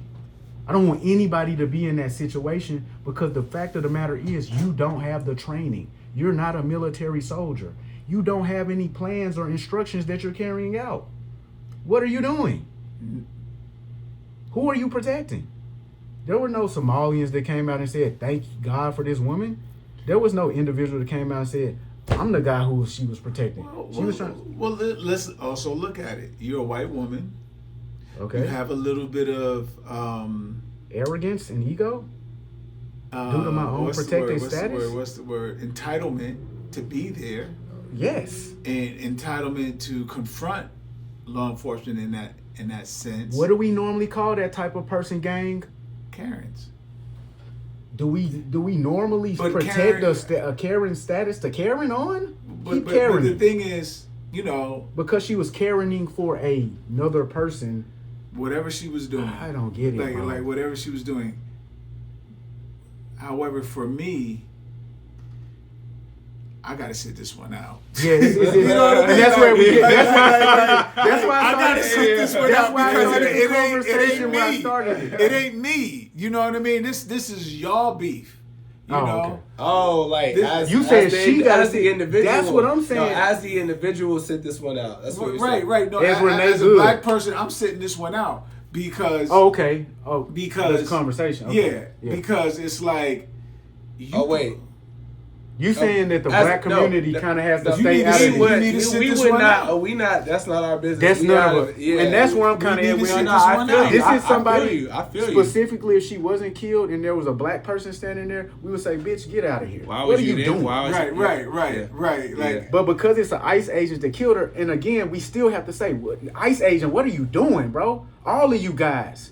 Y'all don't look trained out here, bro. This one out though. The ICE agents running around looking untrained, unlawful, you know what I mean? sloppy. Like, what is this, bro? Did y'all we gotta sit this one out. Did y'all just grab some guys off the street? But then on the other side, we have a queer Karen it. Mm-hmm. Like, bro, we can't speak on this.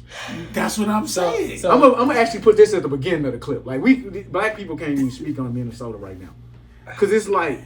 We're going to get caught between a rock and a hard place it's not where we can't defend everything that we've been defending and calling out at the same time with this specific situation. And so Stephen A. Smith decided to hop on the internet and say pretty much everything we just said in a minute or less. Okay. And so... dancing around like that's why I started with you see me squirming. You was talking. I was just like I wasn't really saying. I don't know because I'm gonna look bad no matter what I say. I had to say like yo, I'm gonna sit this one out. Like I really was just trying to get y'all there. Like yo, bro. No. I was hearing what you was saying. I was feeling what you were saying. But. So my man Steve, I saw the video on numerous occasions, and seeing what transpired. From a lawful perspective, as it pertains to a law enforcement official, don't expect him to be prosecuted. He was completely justified. That's a fact. From a humanitarian perspective, however, why did you have to do that? Fact 2. If you could move out the way, that means you could have shot the tires. Fact 3. That means you could have got her a few feet away after you shot the tires, and if you were unsuccessful in doing that, you could have got her down the road. Boop. You didn't have to do that. She wasn't driving down the road coming at you 90 miles an hour. She was parked in the middle of the street. And rather than get out the car, which she was instructed to do, she wrongfully tried to drive off. Yeah, that was a crazy part. And wrongfully disregarded law enforcement official, which is exactly what ICE is. Fact 6. And as a result, lost her life because of it. And now he's the coon of the year. Niggas ain't fucking with that. But he's not even a black person. He didn't lie. He didn't lie though. You know what I'm saying? Like because it was a black person, we would say exactly that. Comply. Why you ain't comply? We see many times. Bro, we on every different side of every argument, bro. We in compliance. It's like, bro, we gotta jump out of all of these conversations and learn to read like Cenat. Like it's just fuck it, bro. Like, Keep it in the book. So I guess the question of this was, can like you asked, can we talk about politics without being offensive? Like no, is the answer. Yeah. Shit, it's impossible. It's a quick and easy. So they tell you every year at Thanksgiving during the holidays, the news will tell you, hey, when you see your family members this year, just give them a hug. Just polite, respectfully disagree. Leave politics away from the table, the dinner table. Just love one another. That's what it is, bro. Cause you don't be around your homie and bring up the new president. Man, don't go to your it's job. like my family though. We're all like politically aligned. You know, I don't have really anybody in my family that's like a, you know what I'm saying, that I totally disagree with. All that means is that all of y'all are in line, nigga. Like that. I'm gonna tell you this much because everybody in your family don't think the same, and everybody I'm not saying in your family like my interests immediate, aren't protected. I'm talking about your immediate family. Oh, you mean you and your wife and your 2 daughters? Well, that is technically immediate, but like my mom, my dad, my brother, my sister, like. Oh yeah, bro, they keep y'all in line together. Like that's what it is, bro. I mean, I don't think you should really probably talk about politics with your significant other at this point in history. What? Back in the, how y'all gonna be a household in? Because I'm gonna be honest with you, bro. All of the things that represent my best interests don't represent hers. And back in the day, we was voting as a household block because Shorty couldn't vote anyway. Like, so she was just taking the information I was giving her to hand it out to her friends. But now what happens is you have one candidate who might support more women's rights, another candidate who might not. And now you have to really align yourself with your partner when that might not align you with your individual best interests. That happens. I don't want to get too deep in that bag. Yeah, I mean, it's too deep of a bag, bro. Facts. J. Cole deep. Immensely. But I guess to take us out of here, you know what I'm saying? Since we got Hasaan here, you feel me? All of this shit that people are seeing on the news, you know, is really taxing on the mental. Like, niggas is stressed out. Niggas is like, they're scared. You know, they're fucking, you know what I mean? There's just a lot going on, you feel me? So, like, for, you know, what was the question we had? Damn, I was hoping you... No. Well, like, let's just talk about our people. This is heaven on earth, right? Basically, I think the question was... How, you know, what do you see being the main issue Black men are facing and... That is not being talked about. Oh, right? Man. That boy guy instantly knew the answer. I'm gonna preface by saying, well, Black men have to deal with themselves and their emotionality. They have to deal with their wounds. They have to deal with their belief systems. They have to deal with their childhood trauma. To be more specific, what is a belief system that you think might be holding Black men back that they might have to deal with? Yeah. Just one. That your woman is beneath you. Oh, bro, that's actually facts, though. Like, that's actually real facts. Oh my God. Under me. like I'm under God, she's under me. Yeah. But God works through her. Life comes through her. And we, at this moment in time, are being faced with the challenge of dealing with women having the most freedom and the most ability to be free and do the things she wants to do in any time in history. That's a fact. And that is causing within many communities, but specifically the Black community, a shift in the dynamics of how we relate. It doesn't mean any loss of power, but there is a shift in the dynamics.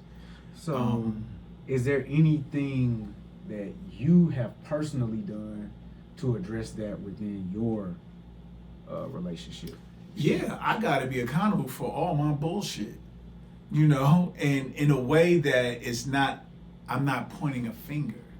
We was just talking about this. You know, it's a way that I'm taking accountability for how I've shown up. I'm taking accountability where I may have misstepped. I've taken accountability for, you know, I may have landed hard in a situation where I didn't need to come down that hard, you know, not even knowing the impact. Because the thing is, we're asking, particularly black men, to be different, but we're not asking him to really deal with himself. You know, we're asking him, you know, oh, 6-figure guy, or what's the high value guy? He's the provider. We want him to be all these things, but exceptional. But is he taking care of himself? Is he dealing with his own shadow? You know? Is there a comparison? Like, can we compare this to history in some way so we can understand like the significance, or if this is like truly brand new to men, or because men seem to be thriving in the past, but and they didn't use this language to discuss their methods in thriving. So, it seems like we have to become more emotional because women are more free and we got to deal with their emotions. Well, the thing is, like, I don't know. Maybe in the late '90s, mid 2000s. When I say mid 2000, like 2010ish, studies were coming out across the board around the impact, the emotional life of boys. Okay. And boys were struggling. The emotional life of boys. Okay. Yeah, and boys were struggling.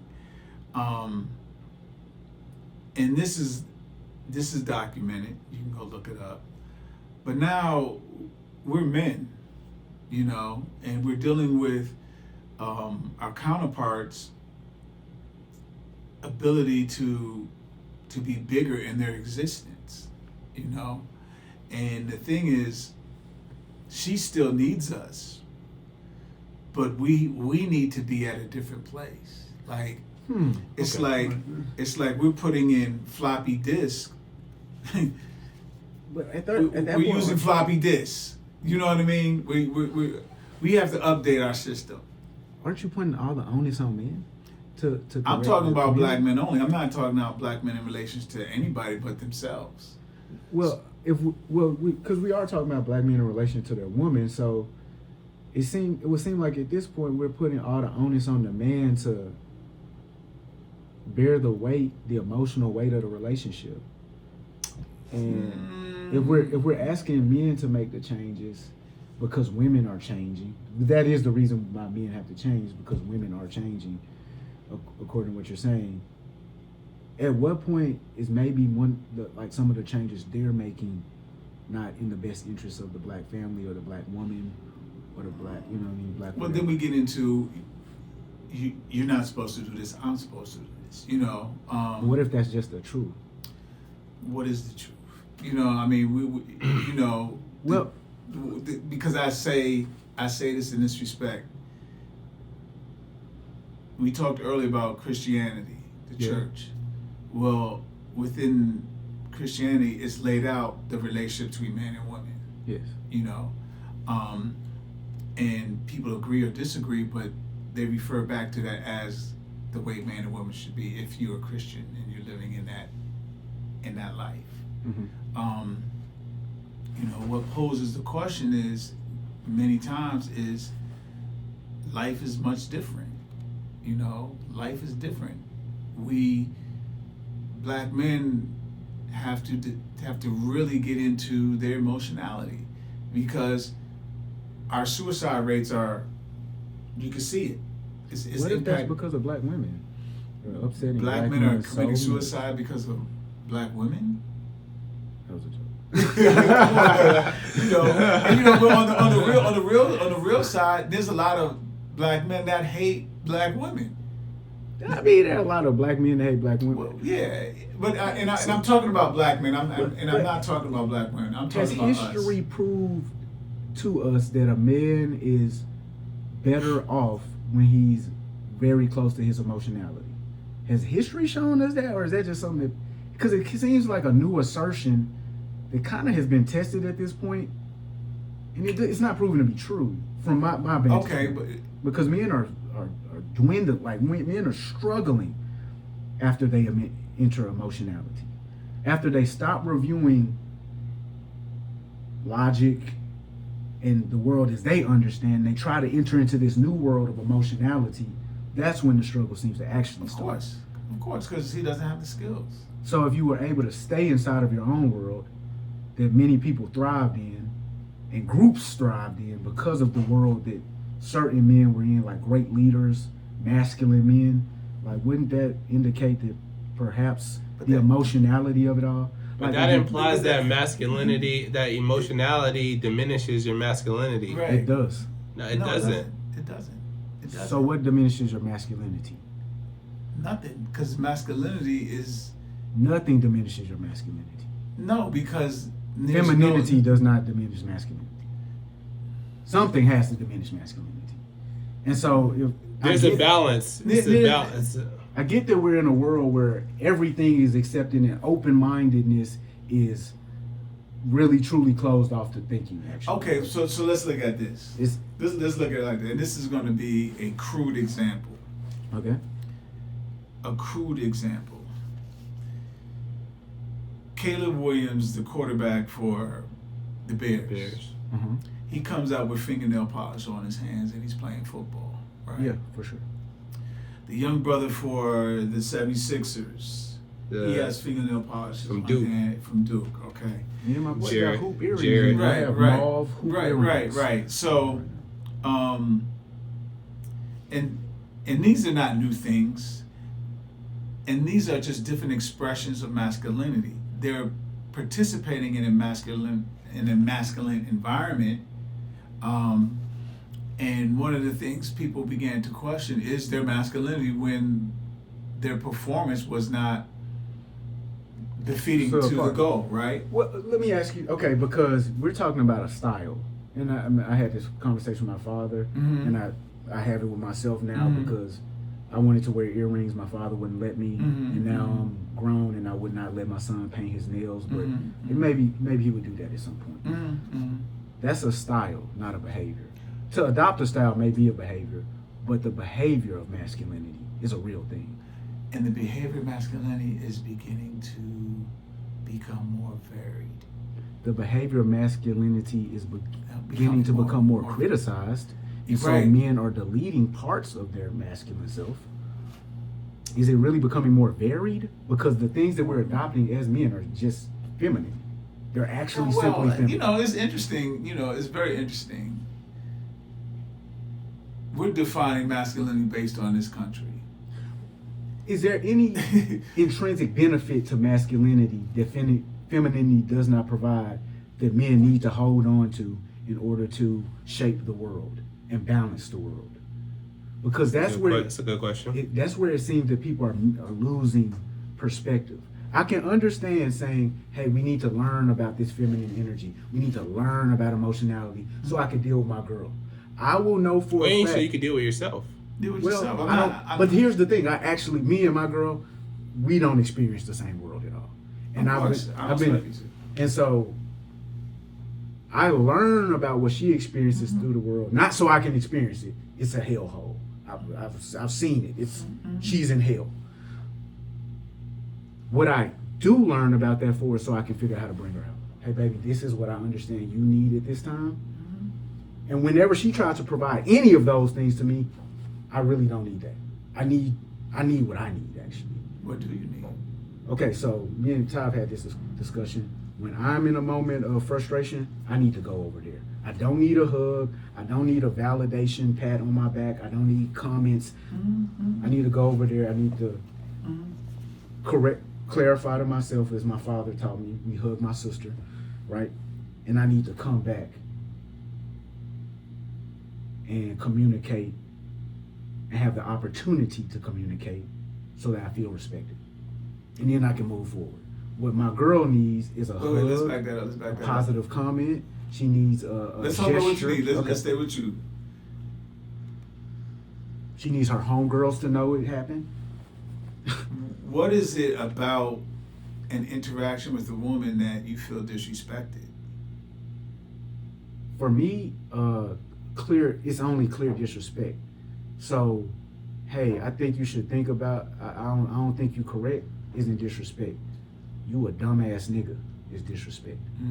So disrespect is disrespect. Okay. I'm not really super emotional. I'm not really super sensitive to perceived disrespect.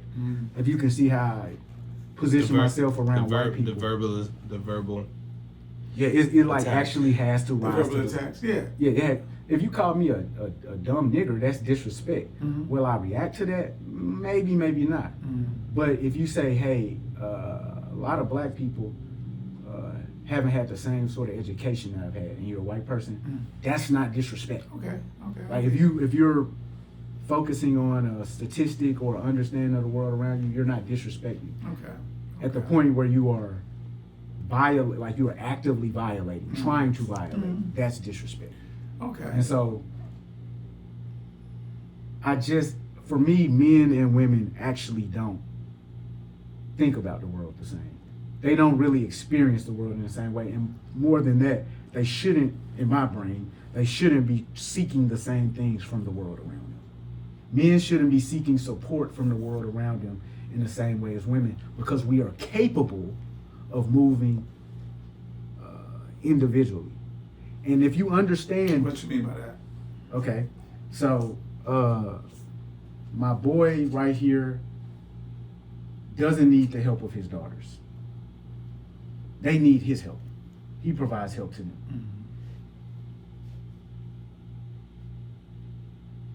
And to me, like, let's imagine this. He's an adult, they're children. There's a built-in hierarchy of respect right there, right? Because it's more respectable to be able to do things for yourself than to have to rely on other people, right? Just like it's more respectable to be able to run a 4-4 than it is to run a 5 flat. It's just a new level of achievement that some people may not reach. Something for yourself. To be capable of doing things for yourself than to have to rely on others. That's more advantageous. I don't want to use connotative That's words. very masculine too. What? Yes. That's very... Exactly. Right. That's what I'm stating. So in and of itself, masculinity implies an advantage that men or anybody on planet Earth should clamor for, should desire for themselves. As people who were born into masculine bodies with physical capabilities that outpace the other physical bodies, shouldn't we be aspiring to that as opposed to aspiring to weakness? But well, the illusion is it doesn't take that away. It doesn't remove that. Right. I think you're looking at it as the removal of masculinity by implementing the illusion. But the illusion is most men don't do anything by themselves. What you mean? We in this culture that the individual ethic is the way to success. I'm self-made. That's the ethic here. And when you look at the reality of it, most men who have accomplished things in the eyes of other men that seem great, nobody did it by themselves. They've never done it by themselves. What I mean is having the capacity, the ability, the ingenuity, the initiative to start. To yes, you're not going to build a building by yourself. But what you might do is stack a bunch of Legos by yourself until you get to the point where you say, I want to do something else, and I don't have the equipment. I'm going to go over there. I'm going to go over there. My mama not going to sign me up. My grandma didn't sign me up. I'm going to do it. Like the agency to compete. The agency to truly compete. That's not exclusive to men. Yeah. I'm not saying that that's exclusive to men. What I'm saying is, why would we exist in a world where that's not what we aspire to? I will be very clear with you. You have daughters now. You will see this. If you had a son, you will see it more clearly. their willingness to compete, their desire to compete is way lower because they're a communal bunch. They want to fit in. And so to expand the world through their own greatness isn't as instinctive to them. Yes, it's not as instinctive to go true. out and like forge ahead and create something that nobody else has done. All right, so that's more instinctive. So what are you trying to with say? the 'Cause I masculinity. feel like it's going.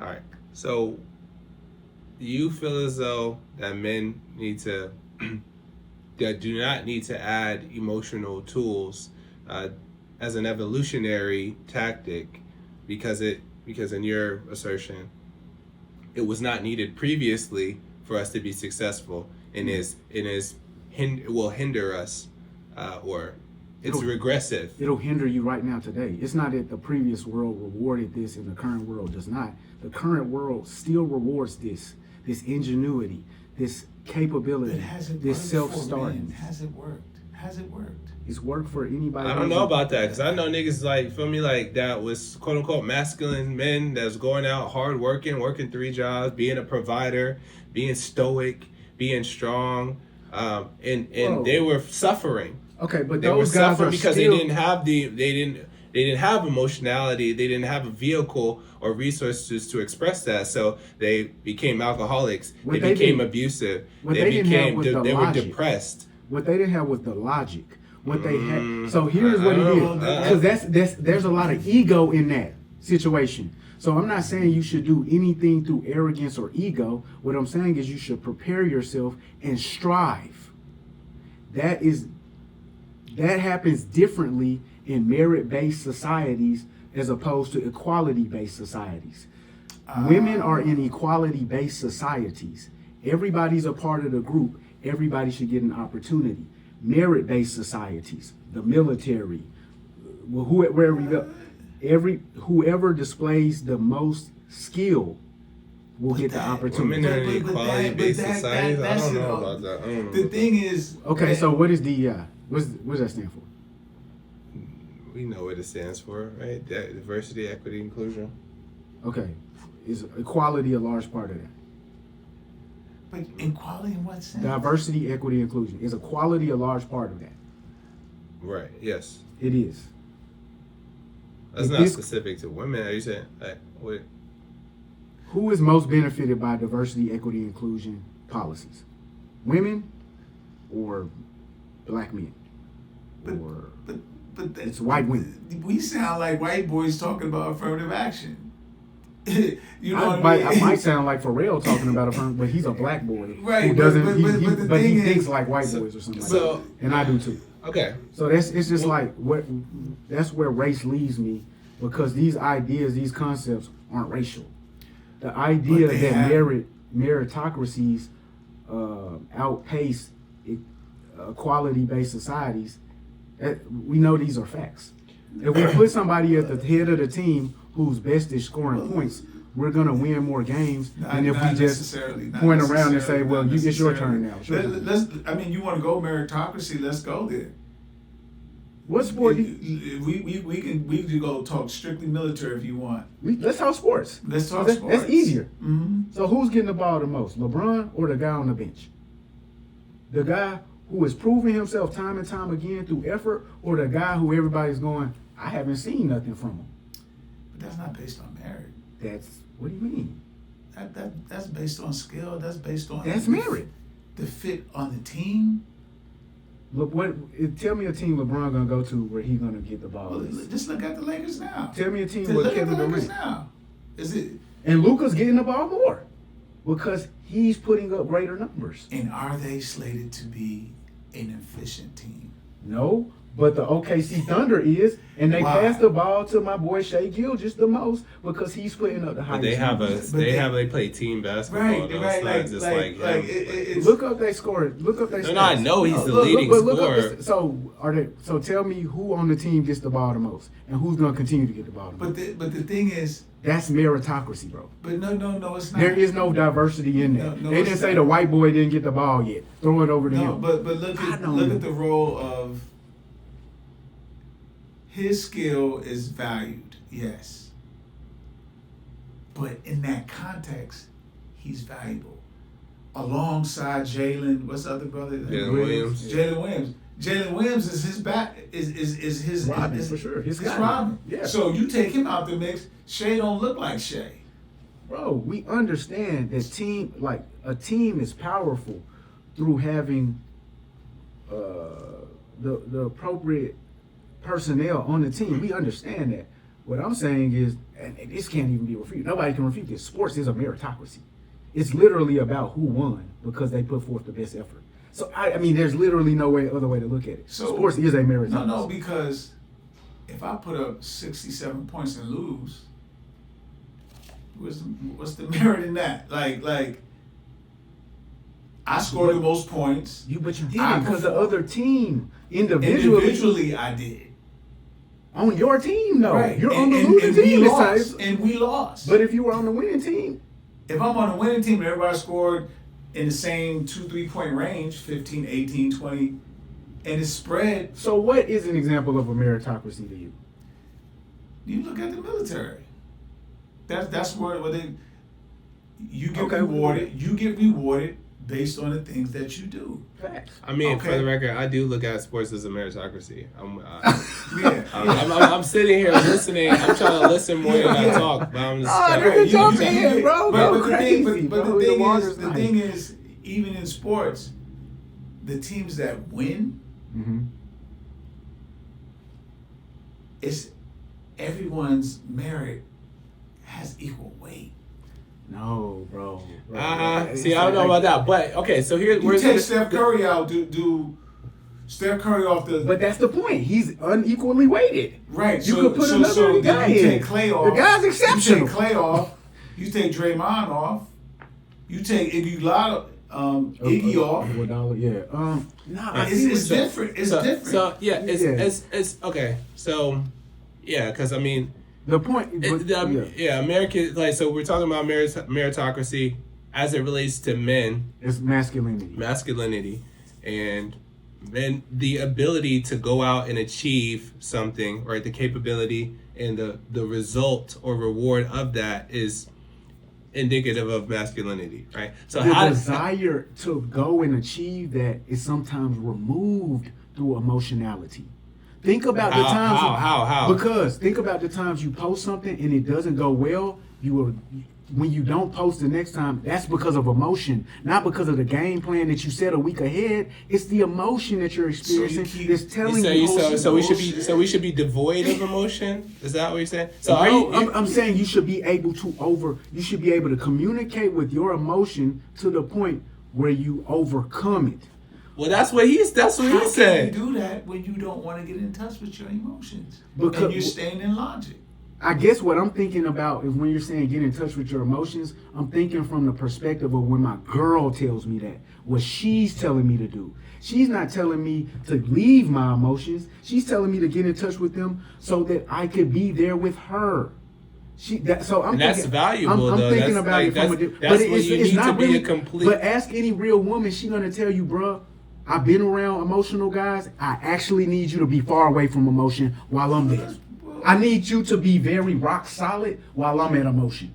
I need you to be unmoving, unwavering. I think you're speaking to the extreme versions of what emotionality is. Right? I think emotionality is fluid.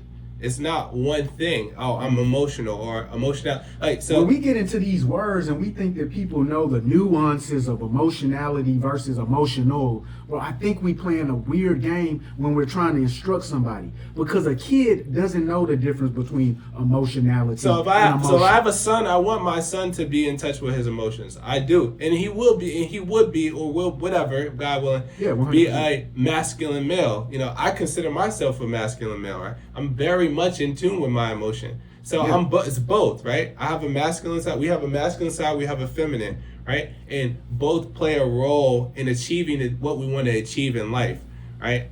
So I don't think that being in touch with your feminine at times does, impact the masculine, right? But it's about being able to decipher like what's happening within you and then make the critical decision that that produces the outcome that you're looking for. Do you want to give other people that that minefield to walk? Do you want women to do that too? To do like what? Sometimes they in they masculine. Yeah. Yeah. Just Okay, like I think I've been there, and for me that yields very. It depends on what capacity though. Sure. Now, I'm not saying like just always. No, I need you to be soft and nurturing and affirming and loving for sure. Like, but then there's other times, there's other areas where my wife being in her masculine is a benefit to me and our family.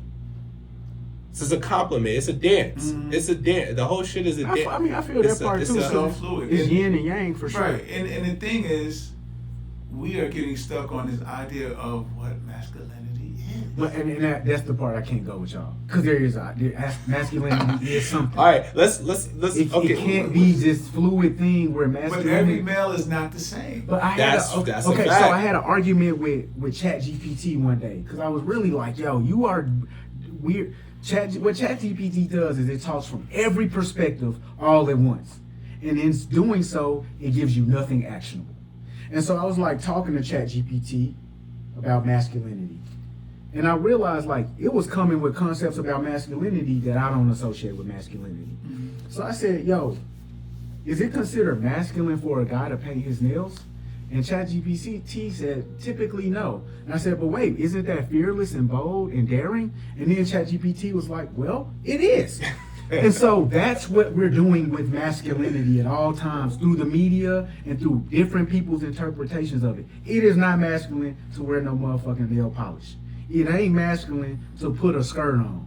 You can call it a kilt, but if you ain't from Scotland, brother, that's your man's though. That's right? But you go to Africa, brothers walking in rows. When you go to Africa and talk to people, men hold their hands while you walk down the street and talk. And so that's why I want to completely separate style from masculine behavior. But what you just said was wild. They hold their hands. Yeah. Like, I don't know what you're talking about. I ain't seen no African brothers on Speed Stream holding hands up the avenue. It's not everything. What is you talking? What is this practice? This is real. The thing is that American masculinity is war and fucking toxic. violence. It's toxic. War, violence, but destruction. I didn't start in America. No. What I'm saying, the king in Africa would send the warriors out and kill the other village to get the resources. Right. We gotta bring them back to the women and kids. Right, but there also were women who were warriors. There also were men who were basketball. That's a fact. You know what I mean? So that's a fact. Do you get all of that? Do you perceive that the basket weaving men were highly respected? Do you believe that anybody looked at them and said, you are utilizing the God body that you were given at its maximum potential? Because if that's what they look at a nigga that's weaving baskets, and say he must have a slight frame. And see the thing. This is what it is. Everybody is functional. Everyone has purpose. Everyone has purpose. So if someone is basket weaving, that may be part of their purpose. Someone who's a warrior, that's their purpose. They may not have the same build, the same engine, but they do have purpose. And so when we talk about masculinity, just because you have a male body, that doesn't make you a masculine person. It's good. You see what I'm saying? I understand I think totally what you're saying. We're talking about small examples. As a man, it is very likely that my body mass, the way my skeletal structure is formed, I'm going to be stronger than women. I'm a little nigga. But there are women that are stronger than you. There are women that are stronger than me. For the majority of my experiences in life, to say there are women that are. My experience is that though you may be bigger than me as a woman, I am more physically capable than you. That's my experience. And so if I were to write a manual that was general for everyone to follow, it couldn't trace people into their exact homes, I would say it might be best that we train the young men as warriors due to their skeletal structures. It might be best due to the slight frame of most females that they not be warriors. That's simplistic. That's simplistic. And do you think that the world thinks in a complex manner? The average individual is a complex thinker. I don't. That's That's incredible for me to even try to answer. However, What, bro? no. However, because in different societies, masculinity is different. That's a fact. Okay, and it looks different. Do you want? Never mind. So I want to. Okay, what's your takeaway for the audience? You know what I'm saying? For like just In 2026, bro, we need to stop reflecting on the fact that we can know something new. We need to start to reflect on what we learned that worked. I'm not talking about in accordance with technology. Don't reinvent the wheel. So there's Don't nothing new. reinvent the wheel. I'm not saying that there's nothing Blueprint. new. Interactions between people, we're interacting in new and different ways. Skeletal structures, that ain't new. Your skeleton, But what is my that? my sister who is more heavy set than me probably shouldn't put her hands on me. It's not gonna work out well for her. This is through fact. This is through experience. But in the whole I had to learn as a young man, mean? though I have an extremely slight frame, I'm gonna hurt her. I had to learn that. Okay. So this isn't like Okay, so don't reinvent the wheel. Go with what works. The blueprint. Study that. Re-examine that. Implement that to your advantage. What's your takeaway for men? For men, he told us. Yeah, evolve. Get in. So your takeaway. We have to get into Yeah. our emotionality, our emotions, and we got to get into our bodies. I'm gonna echo that because he's a professional here. If you know what getting One of to us your is body one, means, one, write it in one the of us comments. is a professional. The other two are not. It's Yeah, like I'm not a a professional. lot of men don't even feel. That's a fucking fact. We don't even feel. That's a fact. We don't even. Are y'all saying feel. it because they became angry? They weren't feeling? No. They don't feel the anger. No, like niggas don't feel like. We don't feel like. That's just where I'm different. I feel a lot of shit, and I know I have to control. No, but I'm saying it's that there's a lot of men that don't, right? That's where I can't identify. Yeah, and it's as a result of kind of some of what you're saying. Yeah. That idea if I can of produce a young masculinity. boy that doesn't feel and just runs through the wall, That's nigga, problematic. get through That's there. fucking problematic. And, All right, and but he 35, he gonna have problems. 'Cause he's Nah, gonna be no. like, yo, what? Nigga, you feel? Did you have problems at 35? I did. I feel. I had a lot of problems at oh, you 35. always gonna have problems. My But boy Castanet was I got crying on the internet. I got the tools exactly. He looks like a feeling kid, bro. Like he's a sensitive and loving soul. Know what I'm You know, saying? he don't look like a masculine nothing, And stop participating in homoerotic bro. behaviors. These niggas are just actually But, gay, bro. These niggas are gay, bro. niggas, I'm gonna say it. Niggas gay. Niggas be on some homoerotic activities like it's not that, and it's like That's where y'all really don't understand. These niggas is actually gay, bro. So, wow. Okay. So I didn't niggas, know bro, we were gonna and end it. It's not okay. About, it's not about being gay or not gay, but it's like you're participating in homoerotic Cause they activities. confused, cause they in their emotions. No, I They mean, like, just I love this guy. Even bros before hoes, even Bros money before over hoes is crazy. MOB, you know, Yeah. like Facts. all What that are you talking all about? my niggas, I you know know, what you're talking- like this is like. I love my nigga. Yo, I'll buy my nigga a chain before my buy a bitch Right, a bag. like, come on, Like, man. That's ridiculous, but it's definitely bros before hoes. no, it's not. No, Money it's over bitches all day, bro. What are you It's talking? education school, man. Bro, oh God, bro. I'm gonna tell you the story. I went to Turkey and Chicken told me, the Turkish man, I said, are you married? He said, why would I be married? I haven't built anything for myself. So can we do that? Can we say that instead of money over bitches? Have something to bring to your family? Sure. But we walk around here MOBing, you know. Yeah, that's And a niggas fact. not articulate. You're right. But now, articulate that's better. a different. But now We gotta it's start different though. articulating Like better. now because we talked about that. Is that? That's what I'm saying. So this is what I'm gonna add to this. Okay, bro, we can do emotionality. If we gonna do emotionality, this is what we gotta do first. Vocabulary. Get your vocabulary up so you can talk to yourself about what you're It's feeling. incredibly important to be able to communicate. What's the word that's apprehensive is different from fear. If we could talk to ourselves with this type of language and more directly calculate the emotion, we don't have to say stuff like money over bitches. Right. Yeah. Because that really just comes from somebody saying, get your money right first, young man. Right, but we make it about stepping on her head. No, we agreeing. Oh, we agreeing. We agreeing. That's what I was saying. That's what I'm saying. That's what I was saying. We get the vocabulary. Is that what I was saying, Ty? I just want to make sure. I don't even know, bro. I'm like, yo, this is heaven on earth. I'm fasting right This now. nigga hungry as fuck. I'm This fasting. nigga been trying to praise God. eat for You know a what I'm minute. saying? I got a few days left. You know what I mean. I'm like in there. I'm water. I'm juicing. I'm like here. I'm there. I'm everywhere. But to what we're saying, when you have the vocabulary, when you have the environment, I can say, I'm fearful. Yes. And this is why I'm fearful. And you can not be ashamed of the word fearful. Right. That's what I'm insecure. Right. As opposed to fronting. Yes. Because that is what happens. You start to put on that act. Right. And because you start to feel the insecurity. Right. And you think to say it, but then you be like, nah, I can't say that. And then I push myself in a scenario because you feel like you might not be respected as much as a man. I push myself in a scenario that I don't have the skills to navigate, and then I lash out because that's what I know. And you don't have the vocabulary to ask for the help that you need. Right. Like, and that helps me walk away with it, open up that insecurity and deal with it so I can be secure in that very moment the next time I meet it. That's what happens in training situations.